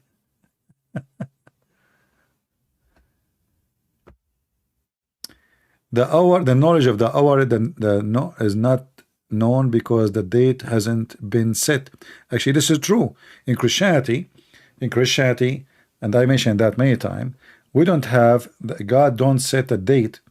Do you remember the story of Lot? In the Old Testament, you know, when God, like he said, if there is 70 people in the city, they are still good.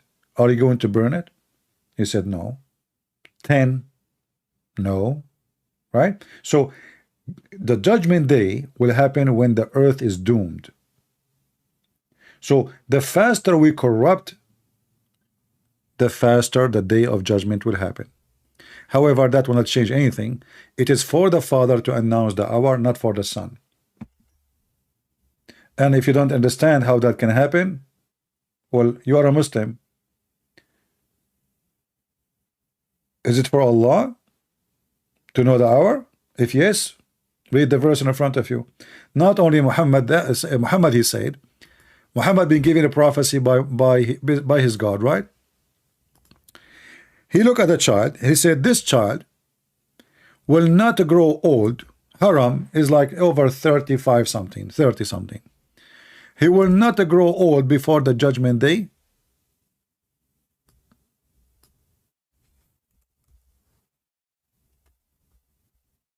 Come.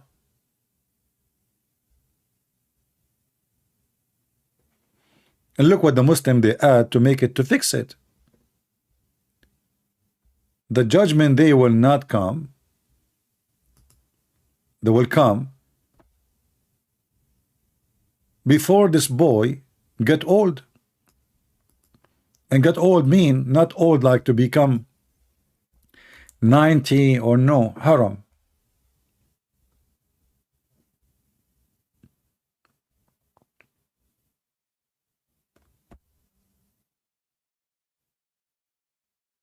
Do you see it? This is Sahih Bukhari. This slave boy will not, before he got old, the hour will be established. And then the Muslim, they try to fix it. They say, no, no, no. He is saying that all of you will be dead. No. All of us, we knew in Arabic, when you say as-sa'a, taqumu as-sa'a, it is about the day of judgment. And this is Sahih Bukhari.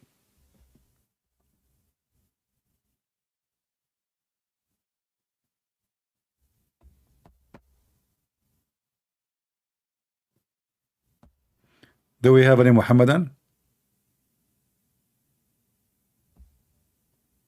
So do Allah knew the hour? Obviously he don't. This is a clear false prophecy.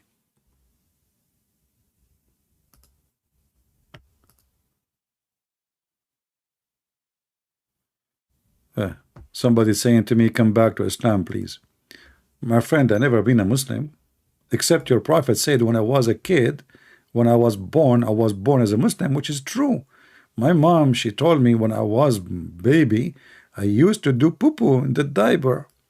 That is the only proof of being a Muslim.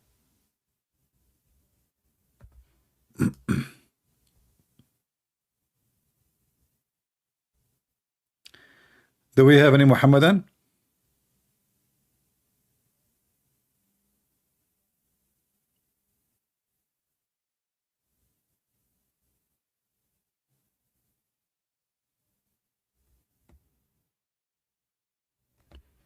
No?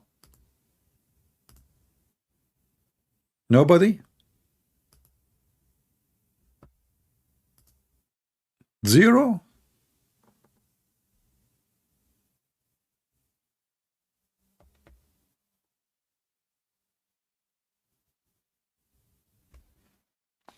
But anyway, we have to agree that Islam make a lot of sense. Especially we know like something in like, you know, there are some stories make you proud about certain people. Like Abraham. Abraham, because in Islam everything size does matter. I'm so proud that Abraham is the grandfather of the Jews. Brother, he have a big one, to the point he using ads to circumcise himself. I mean, who can come with such a knowledge save Allah? Ads? Why, the guy he have a penis of an elephant? Where Muhammad he got this information from?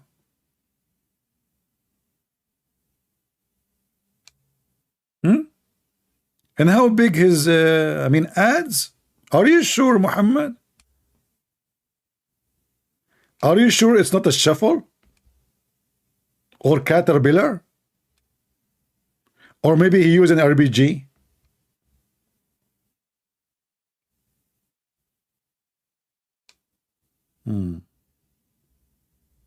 So I'm really, I mean, I'm convinced, I'm so proud of my, I mean, what happened to us? Why it's not that big no more?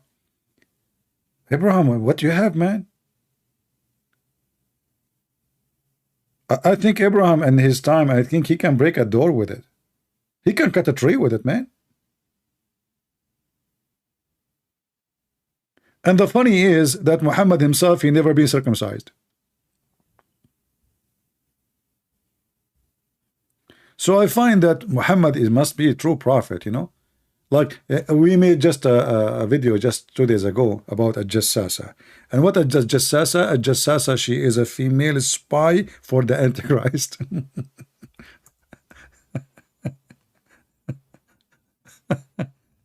I mean, this Antichrist is really funny. He's spying at whom, by the way? She is a spy? Oh, what? Look, look, look. The Messenger of Allah said one day in the pulpit when the people were sitting in the sea and their food was finished and an island appeared to them, they went out seeking the bread. They voted out seeking bread? What the heck? Are you sure what they are seeking, bread? Not rice, not rice. They were met by a jassasa. You know, I'm so glad you do not stop in Korea, because in Korea, if you look for bread, you will spend the whole day looking. Anyway, they went and they seeking the bread, and they went and they met by a jassasa. Look, look, look, look, look. The Antichrist spy. What the heck? Sound like action KGB. Is she blonde? Short skirt? Let us use our imagination. A jassasa, female spy. I mean, look at my luck. I stopped in thousands of islands in my life. I never met a female spy. Why? Why? Why my luck is like this? Why? What's wrong? I mean, those guys, they are just in the middle of no, and suddenly what? A female spy here. Look at her name, a jassasa. Hey, Muslim, what jassasa mean? Mean jassa?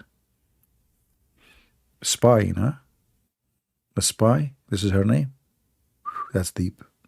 True story.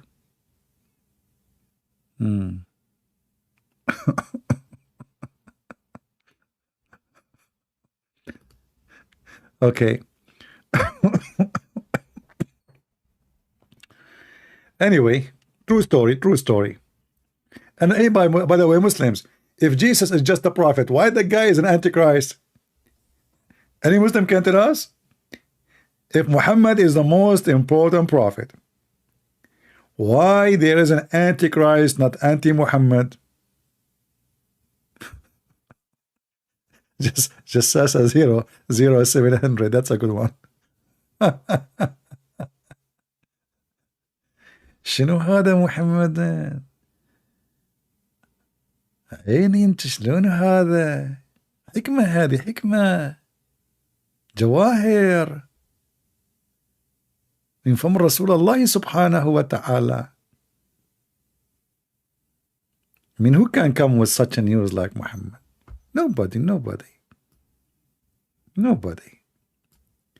And this is explained why the goat ate the Quran. I mean, if you check the story, the Quran is preserved, brother. You know, okay, you know the Quran is preserved.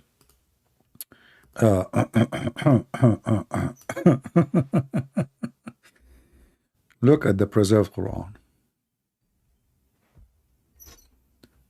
Oh, we have Jihad is calling. Hello? Hey, Jihad, how are you, my friend? Hey, CP, I just wanted to ask something. Ask me something. All right.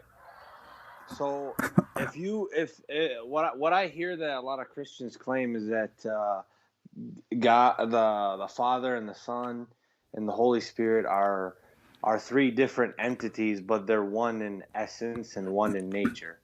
That's what they've been saying. But my question is, because I have one of those brains that overthinks things, if you guys say that God is a spirit and then the Holy Spirit is different than the Father, then isn't that two spirits? No, the Holy Spirit is a spirit. But if the No, Father is a when we spirit say too, no, and He's holy, then that's basically two Holy Spirits. no, we never say that Jesus is a spirit, the Father is a spirit, the Holy Spirit is a spirit. So when we say the Spirit of God, it's as an example, when Jesus he came to this earth, right? Jesus he came to the earth as a man, correct? Oh, I understand that part. I'm just confused about the two spirits. No, there's no two spirit, there's no three spirit. God the Father is the Father, God the Son is the Son, God the Holy Spirit is the Holy Spirit. I don't know, you have a music there? I'll mute it. It's just a television. Okay, Jihad. When you finish, you want to listen to music, or you want to ask me a question? I just turned it off, my friend. All right, okay. So, go ahead again. Yeah. So, God the Father is the Father. We did not say He is the Spirit, and we did not say the Holy Spirit is the Father. We did not say the Holy Spirit is Jesus. Jesus is Jesus. God the Father is the Father, and the Holy Spirit is the Holy Spirit. It's not three spirits. It's not two spirits. It's not five spirit. And you know, if you are saying how that is possible, well, how it's I was saying Jesus is the man form. But the Holy Spirit is like the power of earth. And then what Musa couldn't see from the bush because he'll die. So that's the Father. The Bible says that right? That Jesus is the humble image of the glorious God. He humbled himself. He took the image of a man, in the flesh. Yeah, so we can see that part. Okay, I'm just confused about the Spirit and the Father. Yeah, you see, if you wanna talk about confusion, then can you imagine when we say the word the glory, the glorious God? Is that a glory like the Quran speak about a throne, someone sitting in the throne? Is that the glory? Someone he is carried by angels. Is that the glory? Obviously, the glory of God have nothing to do with those things, even though the throne present authority, of a king. But this is not the authority of a man, and not the authority of a king of this earth. So when we speak about the glory of God, it is because something we cannot describe it. It's something beyond description, and nobody can describe it for you. So to understand how the Father is, we have to wait until one day, we die, we go to heaven, if God blessed us to go, and then we will know who is the Father, if the Father allow us to know how He is, how everything. There's things we do not know. There's things we did not see. There's things nobody. Okay, it's the unseen. Not only the unseen. No, not only the unseen. No, not only the unseen. There's, the second you say the word. I take that. I mean, I understand. No. Just be patient with me. The second you say the word God, it's mean there's things impossible for Him. And the second we give Him, or that description that nothing is impossible with God, that mean all the possibility. You think about it in your head, it can be different from what you think, because nothing is impossible with God. So how He can be one, and then the second, and then the third, one God? Well, nothing is impossible with Him. If God, He came and He says, I am a million person, not a three, can I tell Him how that is possible? Well, I am God. I can be what I want to be, what I am. I am who I am. So either we accept Him as He is, and then we will be with Him, or we don't accept. If I want to now discuss with God and says to Him, you cannot be that, I can't do that, then I reject Him. Very simple. So either the second you say Almighty, then all those questions really are invalid. because you can't understand how God is. Exactly. Nobody can really describe even his ability. I mean, the second we say God, we are not talking about ability of me and you. I mean, look at this massive universe. Look at this, endless numbers of stars. It's scary actually if you think about it, how massive, how small we are. So, you, the little tiny, who live in a tiny earth in the size of a dust, trying to understand the nature of God.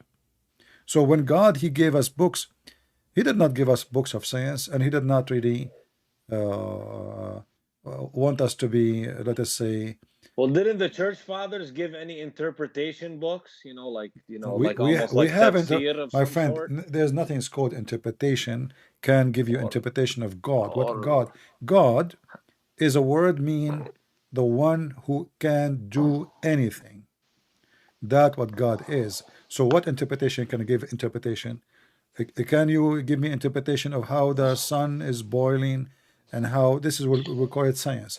How this universe is massive, how cold and heat is created, how you are living a human being. so I'm just asking. So the Christian scholars of the past or the church fathers, they didn't write books to explain They anything, write or tons did of they? Or books. did Actually, nobody have a library as we do. We have hundreds of thousands of books, not only thousands. So our library is so huge, and if you want to study what they call it liturgy, you can, you will spend. I know a guy. He is, I don't know if he's still alive or not. Uh, I think he cannot. It's impossible for him to be alive, because when I was in my 20, he was, I think, almost 90, and still he is a student studying Christian books. This guy is a priest, is a monk. All his life he spent studying and reading. I didn't know that about the books. Yeah, and I asked him, like, when you will stop studying, you know. He said, I wish I can live a million years from now to keep studying, because we have our Christian library is a massive, and I learned something new. So with God, my friend, your faith can grow, and you can learn about And you Him cannot, from Him. it's just like you said, you cannot understand every single aspect of it because it's too powerful, it's too complicated. Jihad. If I say to you, if there is a scientist, he understand anything? No. Scientist is a person he is learning. Until now, what we learn of science is little tiny things, right? So Yeah. even scientist, he is not a scientist. If you think about it, he's a fool. Yeah. So, and every day they discover a new thing, and they found maybe even something they thought about it before. It was right. They thought about it to be correct, to be a fact, and now it is wrong. So even scientists they discover. This is why the Bible says that, like, foolish is the one who think he know. The second No, you think, the second you think that you are a knowledgeable person, that means you are foolish. you know what? I understand what you're saying, and so that's just what it is. But you know how Jesus spoke in metaphors, Yeah. and you mentioned,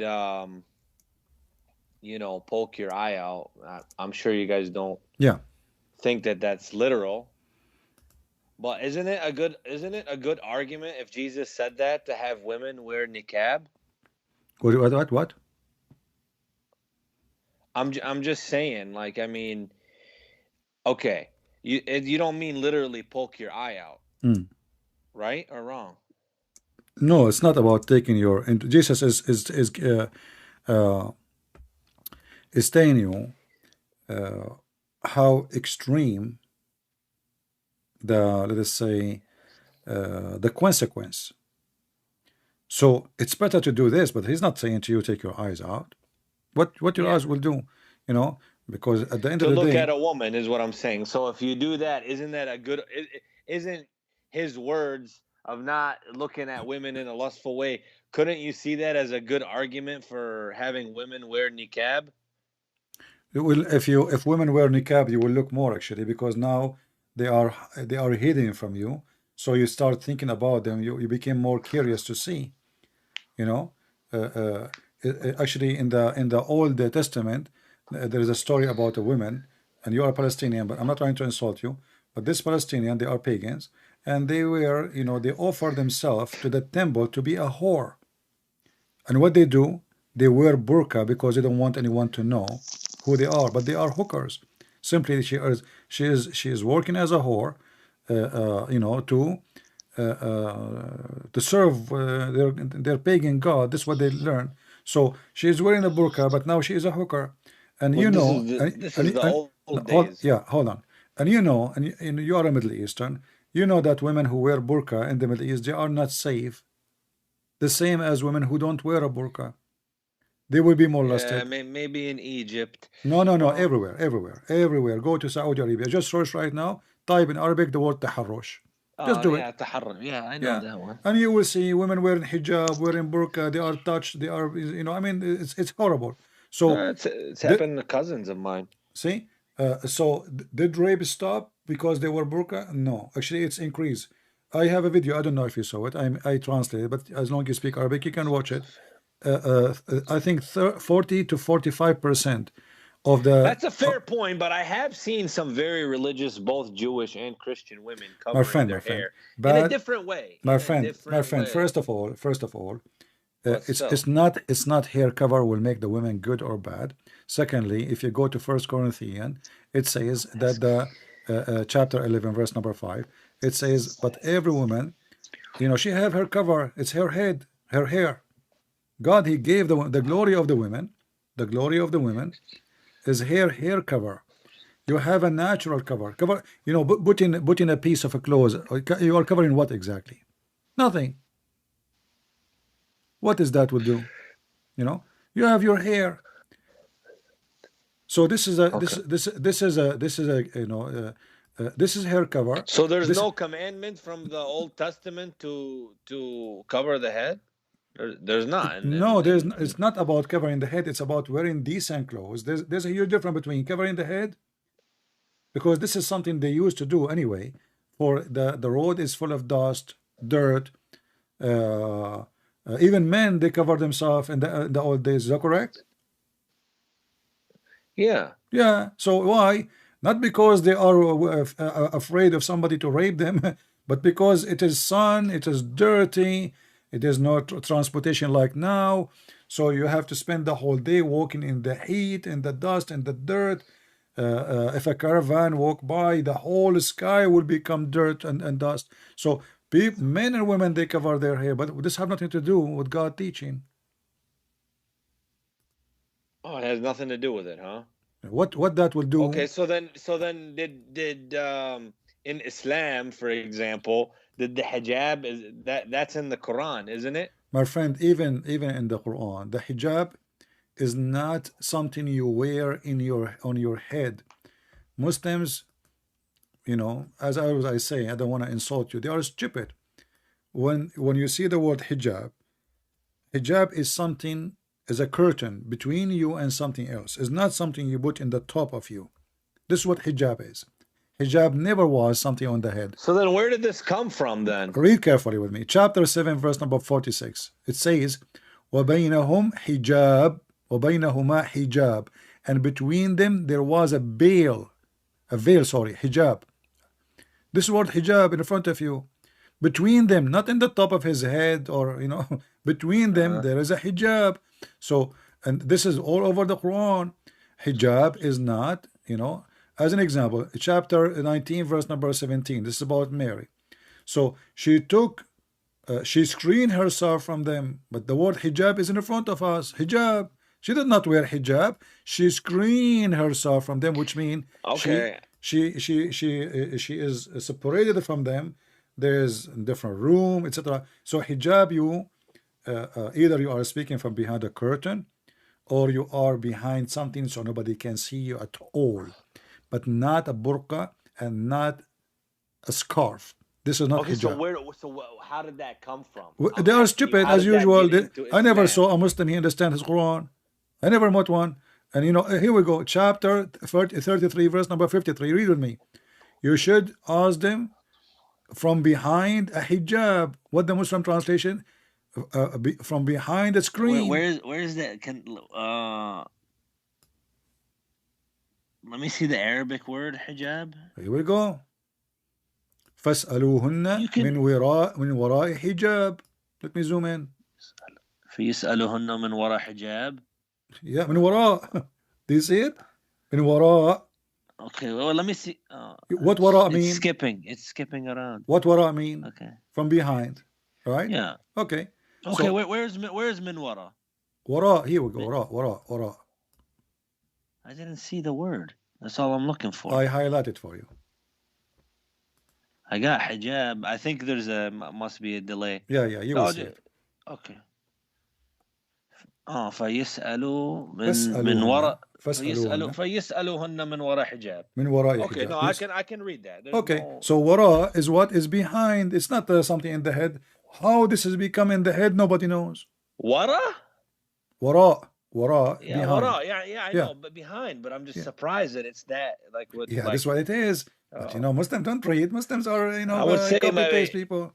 I thought it's to be worn. يعني No, تلبس. No, من وراء, from behind. Even the Muslim translation says here, behind the screen. Ask them from behind the screen. Yeah. And all of this hijab is about Muhammad women, not about Muslim women. As you see, when you want to talk to Muhammad wives, ask them from behind the hijab. Muhammad don't want anyone to get close to his women. He is like, those are my chickens. And so the example of it's sunnah. Okay. Yeah. Even Allah himself, he speaks from behind the hijab. Chapter 42, verse number 51. It says here, it's not for any human being that should speak to Allah, to him, unless it is by inspiration or from behind the veil. Behind, not the veil is something you wear. The veil, the Muslim they wear, is something you wear. But here it's behind the veil. So the veil, the hijab never was really what they are saying. Hijab is a curtain, is a wall, is an object which you behind it will make you unable to be seen. But it's not a piece of clothes. And so where did that story come from where one of Muhammad's wives was defecating outside and Sauda. Yeah. Okay, so is that how it came? Yeah, exactly. Actually, but that's a Sunni book, Do the Shia believe that too? Shia, they have their own stories, but yeah, it's the same garbage. There we go. Okay. Sauda, she was going out to do poo, and then Umar, he said, "Arifnaki ya Sauda," and he told Muhammad, tell your wives to hide themselves, to cover themselves, read it. So Allah Messenger asked your ladies to observe veil, but he is chasing them. I mean, look how this filthy man, a woman, she is going out at the dark to do poo. She will wear veil for what? Okay. So all of this because of a woman, she is doing poo. The hijab in Islam is because of a poo. I just want to know why Umar would follow her. Filthy. Imagine somebody, with my respect to your family, coming to you, visit you, and he saw your wife, like, the old days. It's normal to go outside. There's no bathroom. There's no sewage, right? I mean, until now, there's many villages, they don't have even sewage. So they go out in the darkness. Why this guy even show respect? If you saw a woman doing poo, why you say, hey, Sauda, I recognize you? And then he go inside the house to clean his hand from what he did. He said to the Prophet, man, tell your wife to cover themselves, man. I just saw Sauda outside doing poo. So what does that mean? Yeah, hadith, man. Some hadith stories are just crazy. Crazy. Islam is stupid, my friend. It's not about. This is why the Muslims, they try to delete those stories, so we will not know the history of Muhammad. Are they changed? They're changing it, but they're starting to play with hadiths. It looks like some people. But everything in the hadith, the Quran itself is a hadith. But I just want to know if there's any discrepancies between the hadith that come online or in the officially printed books Well, that are the stamped English by an one, Arab country. the English ones are for sure. There's a lot of fabrication and translation, and Translated maybe by some Pakistani who doesn't know Arabic yeah, 100% and yeah, put in brackets around things, right? and not only that, if you read the hadith in Arabic, like now we are reading this hadith, they cut it off. They don't really give you the whole thing, they cut it off. So if you read the whole thing, then you have to go to the original book. As an example, Ibn Kathir in Arabic, I have the book of Ibn Kathir, the interpretation of the Quran. I mean, there are many. The one in the Quran, the one in the internet, in the English. Do you get the full pure Arabic one? I have it all of in my house, all of it, all the interpretation of Ibn Kathir, all of them. But if you go in the English, they are a small, tiny book, and most of the story is gone. They take it off. So if you want to read, you have to go in Arabic. Otherwise, you are reading it. Especially if the Muslim, the translator is a Muslim, they will read the story.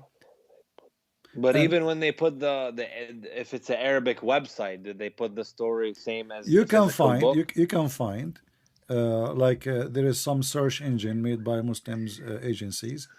You can find maybe, or maybe, you can download al-Bukhari, download the whole book after book. You can download it. They're online. If you know Arabic, just download in Arabic. But English for sure is a sick English translation. There's no honesty, there's no dignity, there's no truth. Yeah, if there's brackets, you cannot, You see, even the Arab themselves, they fabricate and they lie.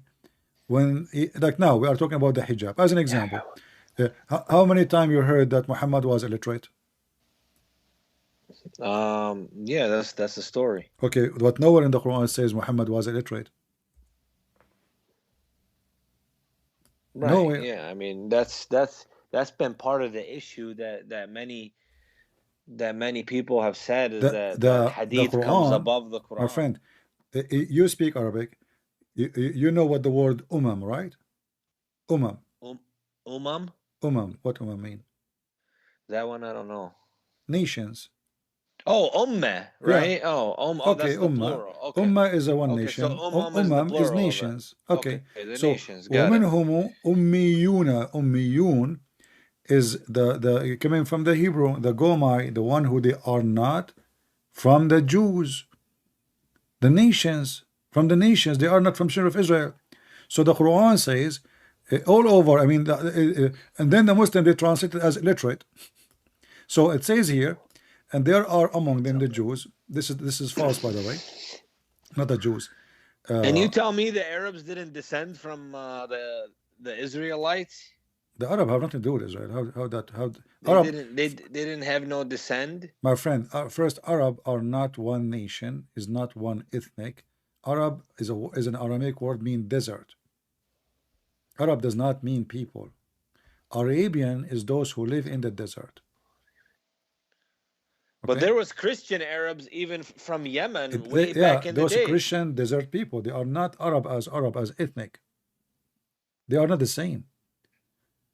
The Bedouin of Iraq is not the same as the Bedouin of north of Syria or the Bedouin in Israel. So are you just telling me that Arab is a way to describe desert Arab people? mean Bedouin, have nothing to do with the word Arab. Arab coming from the word Arab, which mean the inhabitant of the desert. Okay, that's what I'm saying. Yeah, desert people. So if you live in Las Vegas, you're an Arab now. This is Aramaic. This is not Arabic. All the Quran is not. There's nothing there in Arabic. Okay, but being Arab developed as an ethnicity over time. Only. And now there's a language and you speak it. So I mean. So what? No, it doesn't matter. I'm speaking. I'm sure I'm speaking in English now. Everything. I'm speaking English mixed with Arabic doesn't make me a new ethnic. That's false. So this is a false argument. And there is many people who they. Filipinos, they speak English very well. They speak it better than me, but they are still not one nation. There are many tribes, many ethnic. So that is a false argument. But the Arab have nothing to do with ethnic. Arab is those who live in the desert. Anyone live in the desert, they call them Arab. So a person live in a moving tent. This was even the Quran. Al-Arab. What Al-Arab mean? The desert Arab. Arab here mean desert. There's no need to repeat it. But now by time, the word Arab became known as those who live in the Middle East, in the Arabian Peninsula desert. But in fact, no. The word Arab is a desert. You know, but I don't know if this is true or not, but I saw some ex-Muslim online who makes some videos, and he said that the Arabs descend from Amalekites. Have you ever heard anything like that before? I don't think anyone can give us really, because there is a lot of mix. There's nothing called Arab, as I said.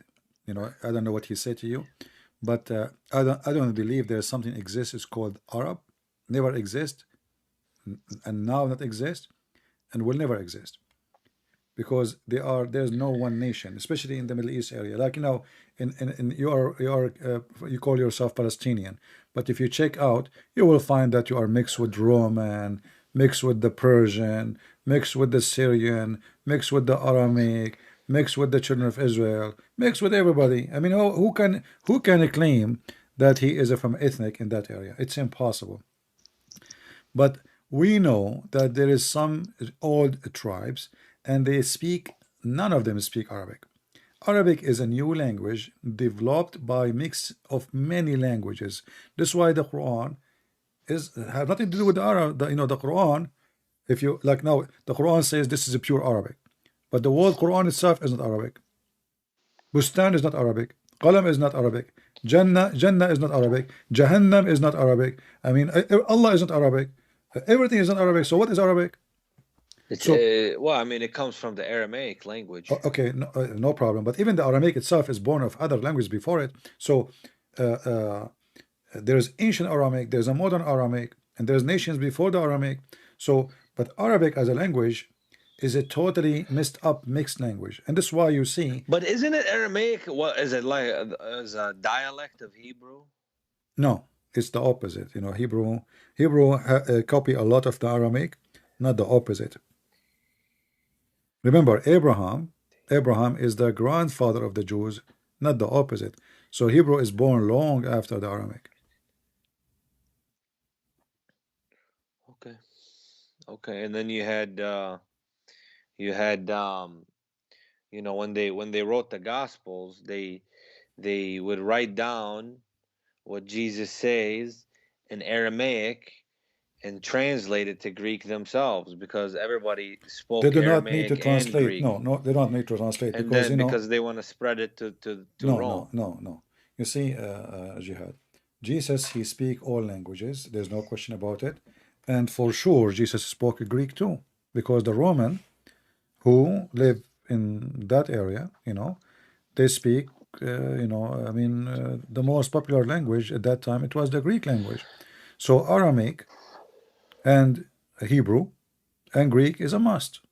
In that area. So I assume that Jesus, when he spoke at least in those three languages. So he knew Hebrew. He knew we believe he is God, so he speak any language, my friend. Isn't the disciple, he sent them to all mankind, and and then they were able to speak in many tongues. Even the book of Ibn Kathir have it. So if his disciple, they can have a miracle to speak in languages, so why? And if Jesus, he is their Lord, how many languages speak? You can imagine. So I don't think there's a limit of a language he cannot speak. But for sure, Jesus, he spoke to the people at that time in three major languages, which is the Hebrew and Aramaic and Greek. Okay. Yeah. And so that's what they have. And so you said there was messengers who spoke different languages. If you see the conversation between Jesus and the Roman ruler. But that's Ibn Kathir's book, you said. No, we don't care about. We're talking about our book. I'm mentioning Ibn Kathir, but I'm asking you. In the Bible, we have a conversation between Jesus and the ruler of the Roma, correct? Yeah. Okay. The Roman. Where is this? Where is this? The ruler of the Roman, he will not speak Hebrew. the official language of the government of Rome is the Greek language. So that have to be done in order to speak to this person. They will be considered even an insult even to speak in different language to them. You have to learn their language, not the opposite. They are the one who occupy you. Right. It's Right? like English. Yeah. So you speak, in order to speak to them, you have to speak in their language. So obviously, Jesus, he spoke the language of the Roman, and for sure he speak Hebrew. He was, he was discussing with the rabbis in the synagogue, and for sure he speak Aramaic because there is many, phrases and etc. is all is Aramaic. So we believe Christ as God. He speak any language, but the language he spoke, for sure, there are three. At the same time, our belief is not based in a language, because the language is just a way to communicate, not to conquer. In the Arab, who now they are using the Arabic language as identity, not as an ethnic, and then later they became it an ethnic, make it an ethnic.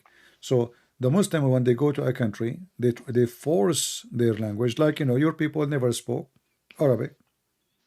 Until Abdul Malik ibn Marwan, nobody spoke Arabic in all that area, in Syria and Jordan and Israel. Nobody spoke. Nobody knows Arabic. Oh, I Zero. know that. Huh? I know that. Yeah. So he is the one who forced to change all languages from the Aramaic into Arabic. All right. Who did that? Umar Abdul Khattab? Malik ibn Marwan. The Caliphate, Abdul Malik ibn Marwan. He forced all languages to be, everything to be printed in Arabic? Yeah.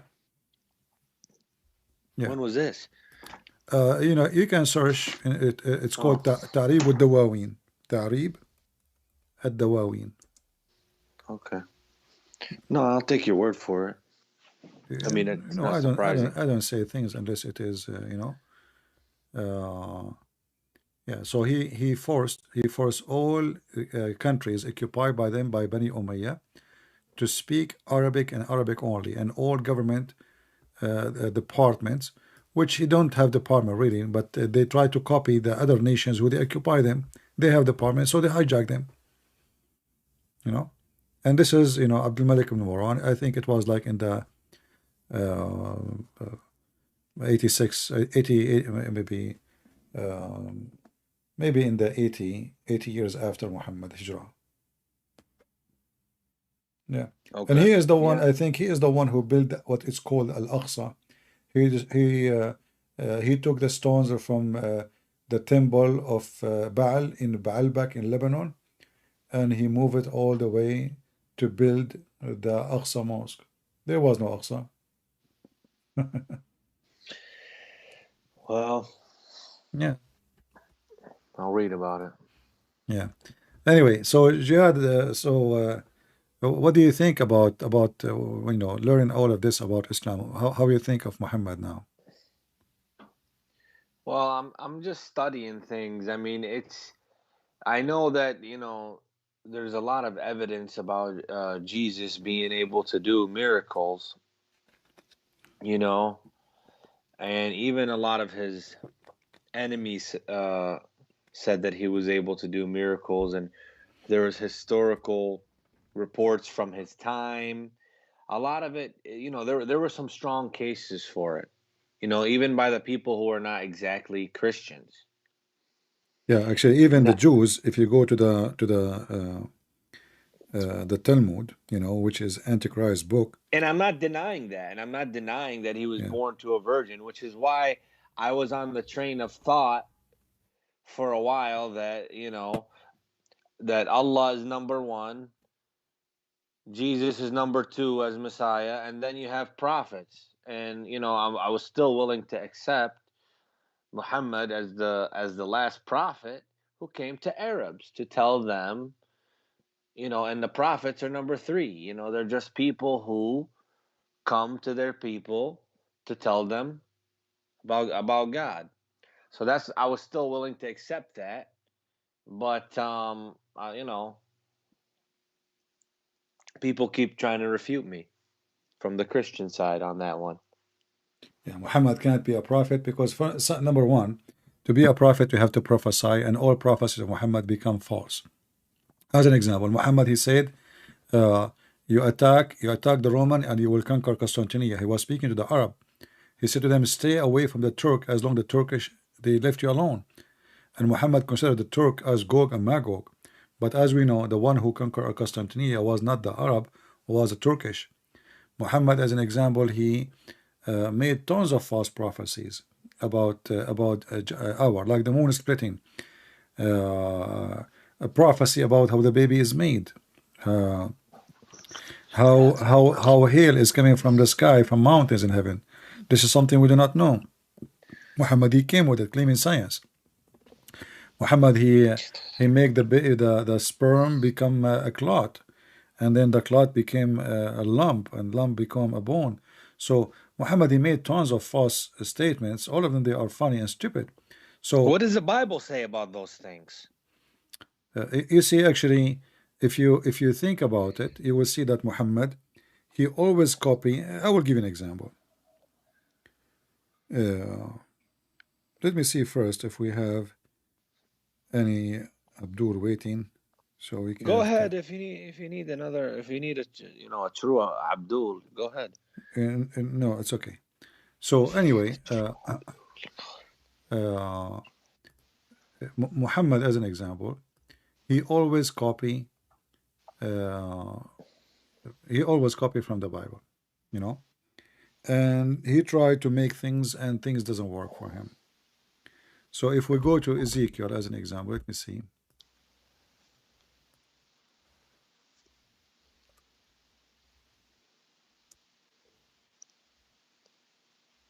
I'm typing Arabic. And by the way, the Shia scholars do say that they say the Quran has different mushafs, but and a lot of them say it's changed. And then hadiths now our people are rejecting them. So it's almost like, what are we going to accept at this point? Well, you know, for me, I don't look for different Quran. Whatever we have is funny, is stupid. That's what I'm saying. And we they say this is what you yeah, I mean, and that's what a lot of those Shia scholars say. They say this is what we have between our hands today, and it's what we go by. They blame Abu Bakr and Umar al-Khattab and all these people for not preserving the Quran. And you had, and so, but at the end of the day, okay, that's a way to make an excuse, but it's like, what, at the end of the day, what do you trust? That's the question for yourself as an individual. What do you trust? What that's what I'm saying. Yeah. Do you trust Ja'far as-Sadiq? Do you trust the imams? Do you trust the books that are written by various scholars? It's complicated. For me, I advise you.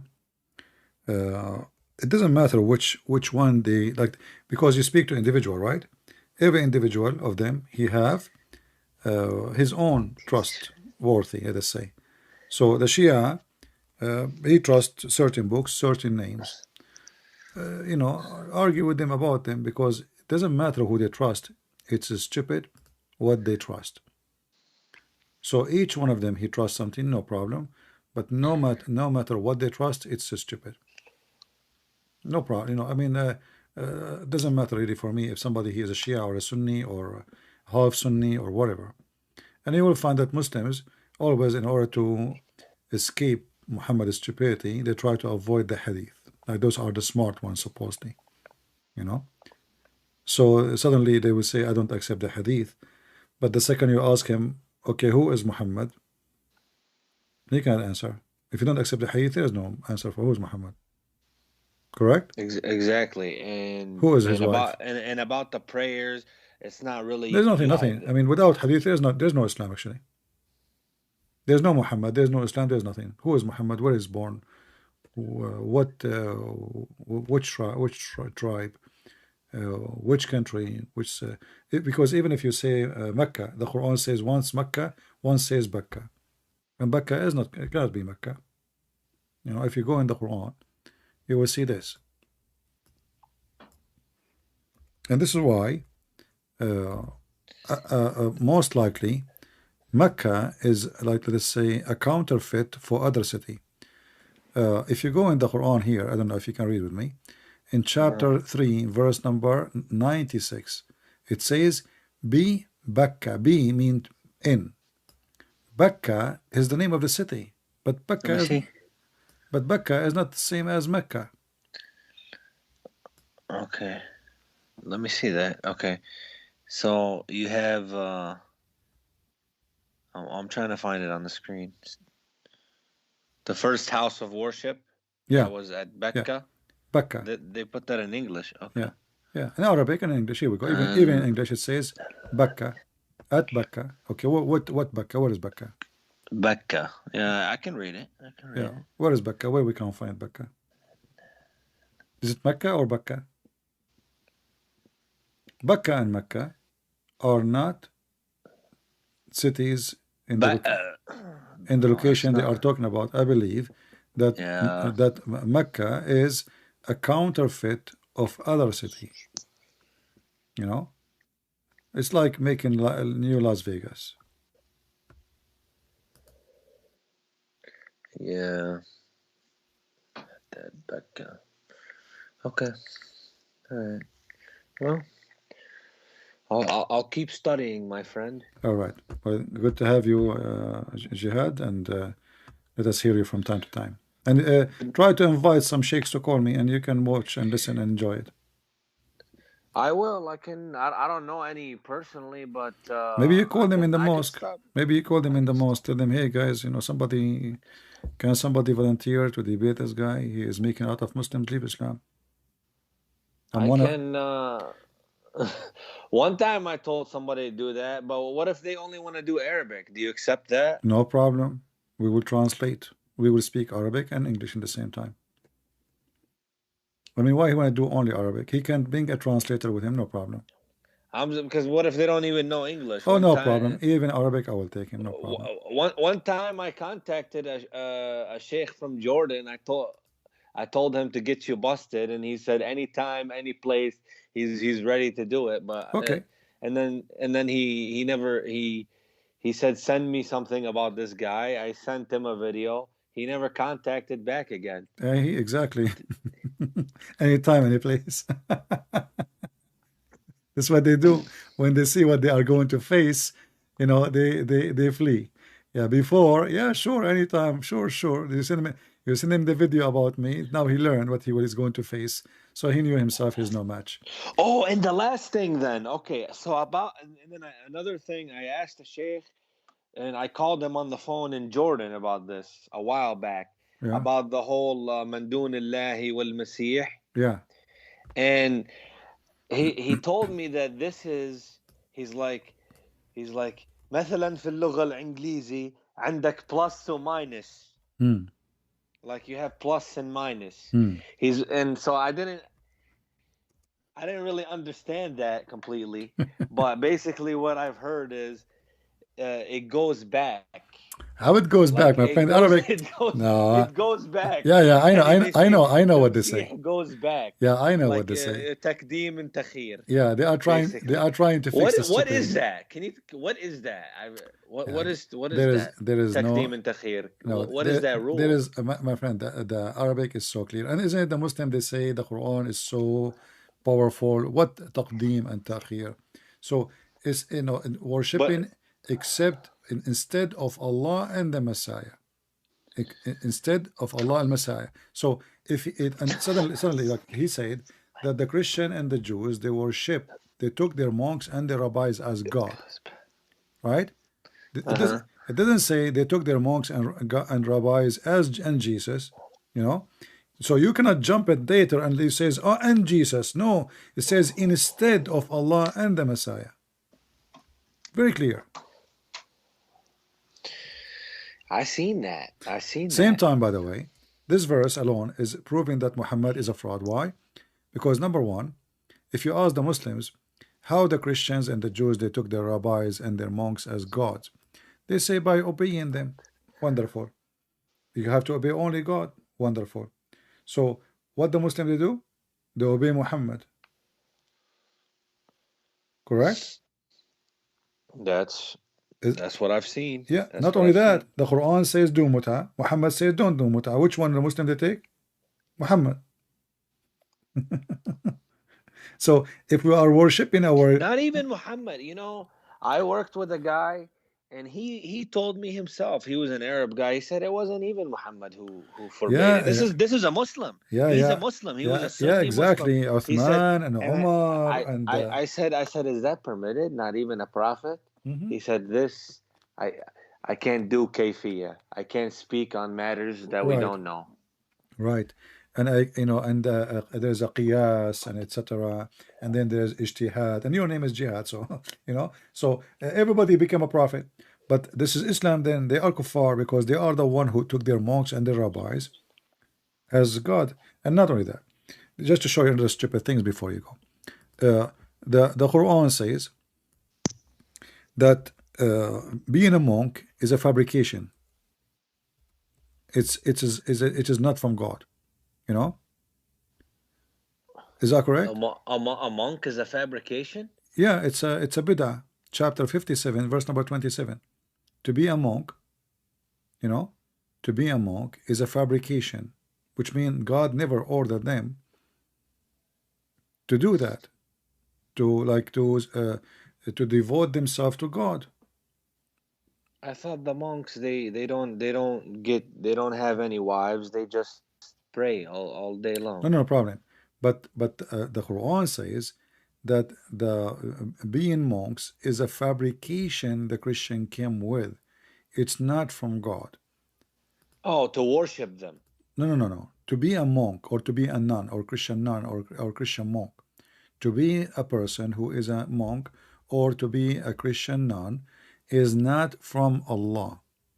Are you getting my point? Oh, the Islamic position claims this. Yeah. So okay. It says here that the one who came with this is a fabrication invented. Okay, those who they decide to become monks, they are fabricating things. They invented that by themselves. But then we find that the same Quran saying between them there is monks who they are wonderful. So it's a fabrication. How it is fabrication from shaitan, but they are wonderful. In the same time, you will see that Mary, she was a Christian nun according to the Quran. You know that? Yeah. Do you understand what I'm saying? Yeah, I understand. Yeah. They're saying that the Virgin Mary was a nun. I hear what you're saying. Yeah, but the Quran, it says. Let us see. Do you accept to debate Shia scholars? No problem. We take all kind of snack. Yeah, we take all kind of Shia, not Shia, no problem. We take. If you go in the Quran, you will see it says here. Let's see here where we go to Mary, story of Mary. Okay, hold on.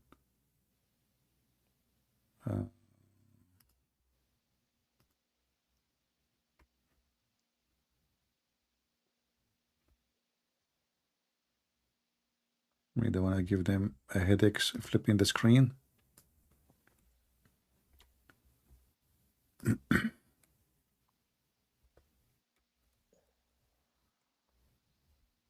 Okay. If we go here. What verse is it? Just give me a second. There we go. If you go in the Quran, chapter 3, verse number 35. Okay, let me get it. It says that the mother of Mary, she devoted her daughter to be in the service of Allah only. That's why she is a virgin. To be in the service of Allah. Oh. Yeah. Chapter 3, verse number 35. So in one hand, the stupid Muhammad, he says that being a monk is a fabrication invented by the Christians. In the same book, chapter 3, verse number 35, it says that even before Christ was born, before even his mother was born, the mother of Mary, she devoted Mary to God. And then Mary, because she is devoted to God, she been in isolation in the temple, which is not right, because the Jews don't allow women to be in the temple. So I, I dictate her for your service, whatever in my womb. Dictate to your service. Do you see it? Yes, Yeah. I see it. All right. And then because she is dictated to the service of God, what happened? Now she is in the mihrab, in the synagogue, not living with people, in the monastery. This is what the Quran is saying, the stupid Quran. Chapter 3, verse number 37. Remember when the wife of Imran said, "Oh my Lord, I have vowed to you what is in my womb, and then this is the birth of Mary. Yeah. So accept this from me." Yeah. Okay, and then it says that she became a nun, and then it spoke bad So about nuns. how being a nun and a monk is an invention in the same book, and now Mary, she is a Christian nun devoted for God's service, and she is a virgin. That's why the Quran never spoke of Mary being married. Right, I mean, and so and what I was saying earlier with Allah being number one, the Messiah being number two, and the prophets, another part of what I was starting to come into is we're not going to have any true books until the Messiah comes down and brings the books. And the real scrolls that we have, everything is with Allah. And we're not going to know, and basically I was just coming with right now, it's just about praying, it's just about fasting, it's just about building up deeds and waiting. No, This is what I was coming to. Islam is Islam is just a pagan ritual with no spiritual. There's no spirituality. That's why a huge number of Muslims, they run into Sufism, trying to find the spirituality, and Sufis are not really Muslims.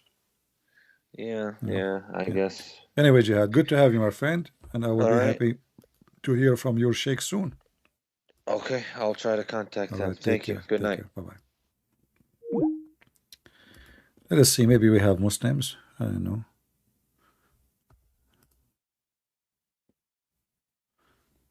A Muslim is insulting me. Let us see.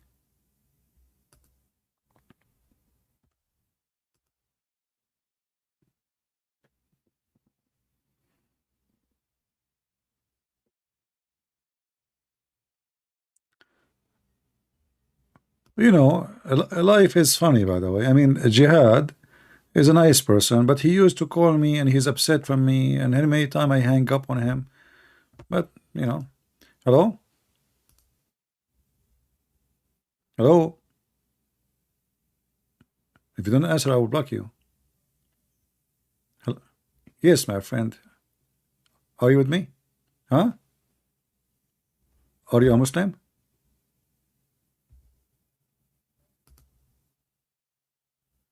Fakira.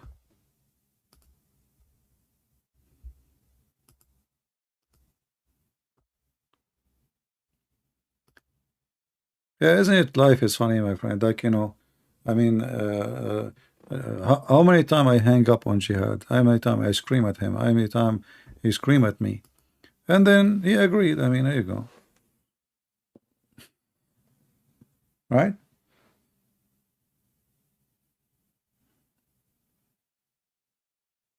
I don't know how many times I hang up on him, because I used to, I have patient, but he used to argue a lot, and sometimes I feel like I'm going nowhere with this guy, but it looked like I was wrong.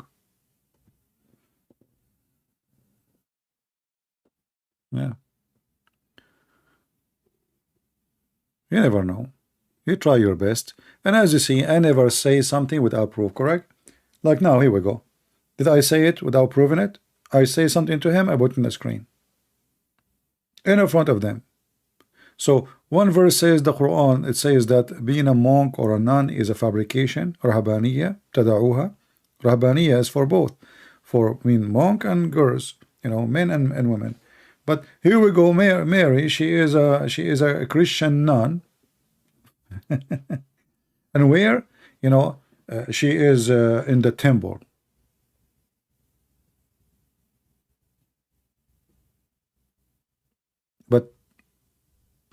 But in the temple, women are not allowed to be there. She is living in the temple. He come to visit her in the temple. And not only that, every day in the morning, Allah, He gave her food.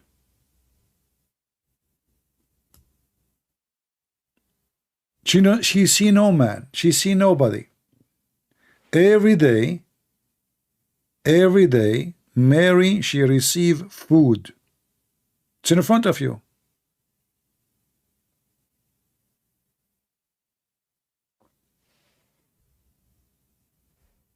What Allah He gave to the mother of Muhammad every morning?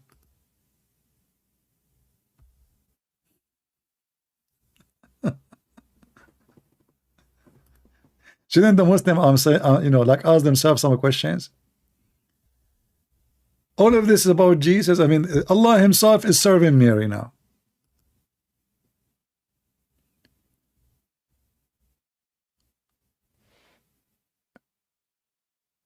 There's nobody have such a, she is alone, and then the story get in the wrong direction later. Suddenly, Mary, who is living in the temple, nobody can see her. Suddenly, she is hiding herself so nobody can see she will deliver a baby. But if she is in the temple, nobody can see her. Why she want to hide herself? Nobody opened the door on her. Stories. Muhammad, fairy tale storytellers. Who can beat Muhammad with stupidity? Nobody. Nobody, my friend. Nobody. Anyway, guys, I think we have enough for today. Did we have a good time? Again, don't forget to tell your friends. If you have friends from Eritrea, from Ethiopia, we have our book, Deception of Allah, translated for free into that language. I want to say thank you for the translator, by the way. Because yes, I am the one who gave the book for free, but if not those wonderful brothers and sisters, they do the job, we will not have those books. All the books I have, actually, all the books I have, is it translated by somebody, wonderful person. Each one of them speak different language. I never met, I never saw, I never know. Is it amazing? God is good, my friend. So I don't speak German, I don't speak Spanish, I don't speak Portuguese, I don't speak Russian, I don't speak Chinese, I don't speak all those languages, Indonesian, but wonderful people, they do the job, and the Lord always send the good ones, and the good ones do the good job. And at the end of the day, all of us, we serve one purpose, is to save mankind, bring them to Christ. For all of us, we are ambassador for Him, the Lord, the Messiah. The Lord one day will come and ask you what you did, what you spend your life doing. So those who translated the books, actually, they will receive a huge blessing from the Lord. Now, all Ethiopian people, especially the poor ones, that's why I give those books for free. I want every Indonesian to learn about Islam, every Ethiopian, every Chinese, everybody. And if I can afford, I will give even the book in English. But we have to support ourselves a little bit, so we can pay for gas, and we pay for food, and we pay for whatever expenses. But the Lord is our provider, and we are thankful for Him for what we have, and for what we don't have, still we are thankful. I'm thankful for having you all. I'm thankful for people like Jihad and the other brothers who they are leaving Islam. I'm thankful for the Lord giving me the opportunity to live in a time where I can speak to people from around the world, in the earth, and maybe soon people in different, even when they make a settlement in different planets, still they will be able to watch my videos even after my death. God is good, my friend, and the truth will never die. So the Lord is the living Lord. And we as a Christian, the Messiah, He promised us whoever believe in me and die, he will live. So you will never die, my friend. Your death is just a temporary journey for a better place. So we as a Christian, we are happy people. We should live happy. But in the same time, we should be warrior, vigilant, and don't compromise, and don't follow what so-called leaders unless they are true leaders. And leaders are the one who follow the Bible only, not an opinion, not like a trend, not what people, maybe let us say the majority of people today, they support homosexuality. We will not. The people majority, they support sleeping around. We will not. The majority of people support having sex with the children. We will not. Theft, maybe. We will not. I mean, we will not follow trend of this world. The Messiah, he said, I am from above, you are from below. But when you follow the Messiah, you will become from above too. Unless you want to follow the man, then you will stay and you will become from below. With the Messiah, you will be the child of God, and you will belong to the kingdom of God, and you will not be from below no more. The one who drink this drink, the one who eat this bread, will live. So my friend, the Messiah is our salvation, but it's just not a word to say, it is a life to live. All of us, we are sinners, we confess our sin, we fight our sin, we regret our sin, and we do our best not to do more sin. However, yes, we are sinners. But there's a huge difference between promoting sin, loving sin, and asking other people to do sin, and fighting sin. Huge difference. So be a person who fight it, against it, stand against yourself when you do it, rebuke yourself when you do it, sit alone and think about what you are doing from time to time so you can calculate your numbers. Where are you? Where you been? Where are you going? With the Messiah, we are saved. Without him, we are lost. Never follow a government teach you false hypocrisy, political correctness. We belong to different king. We belong to the kingdom of Jesus, not to the kingdom of Joe Biden, or the kingdom of the Pope, or the kingdom of Mohammed, or the kingdom to whatever devil. We belong to Jesus only, and only Jesus. I say to you, may the Lord bless you, and until we see you again, Christ is Lord, and everyone else is a false god, and does not exist, and will be demolished sooner or later. Take care.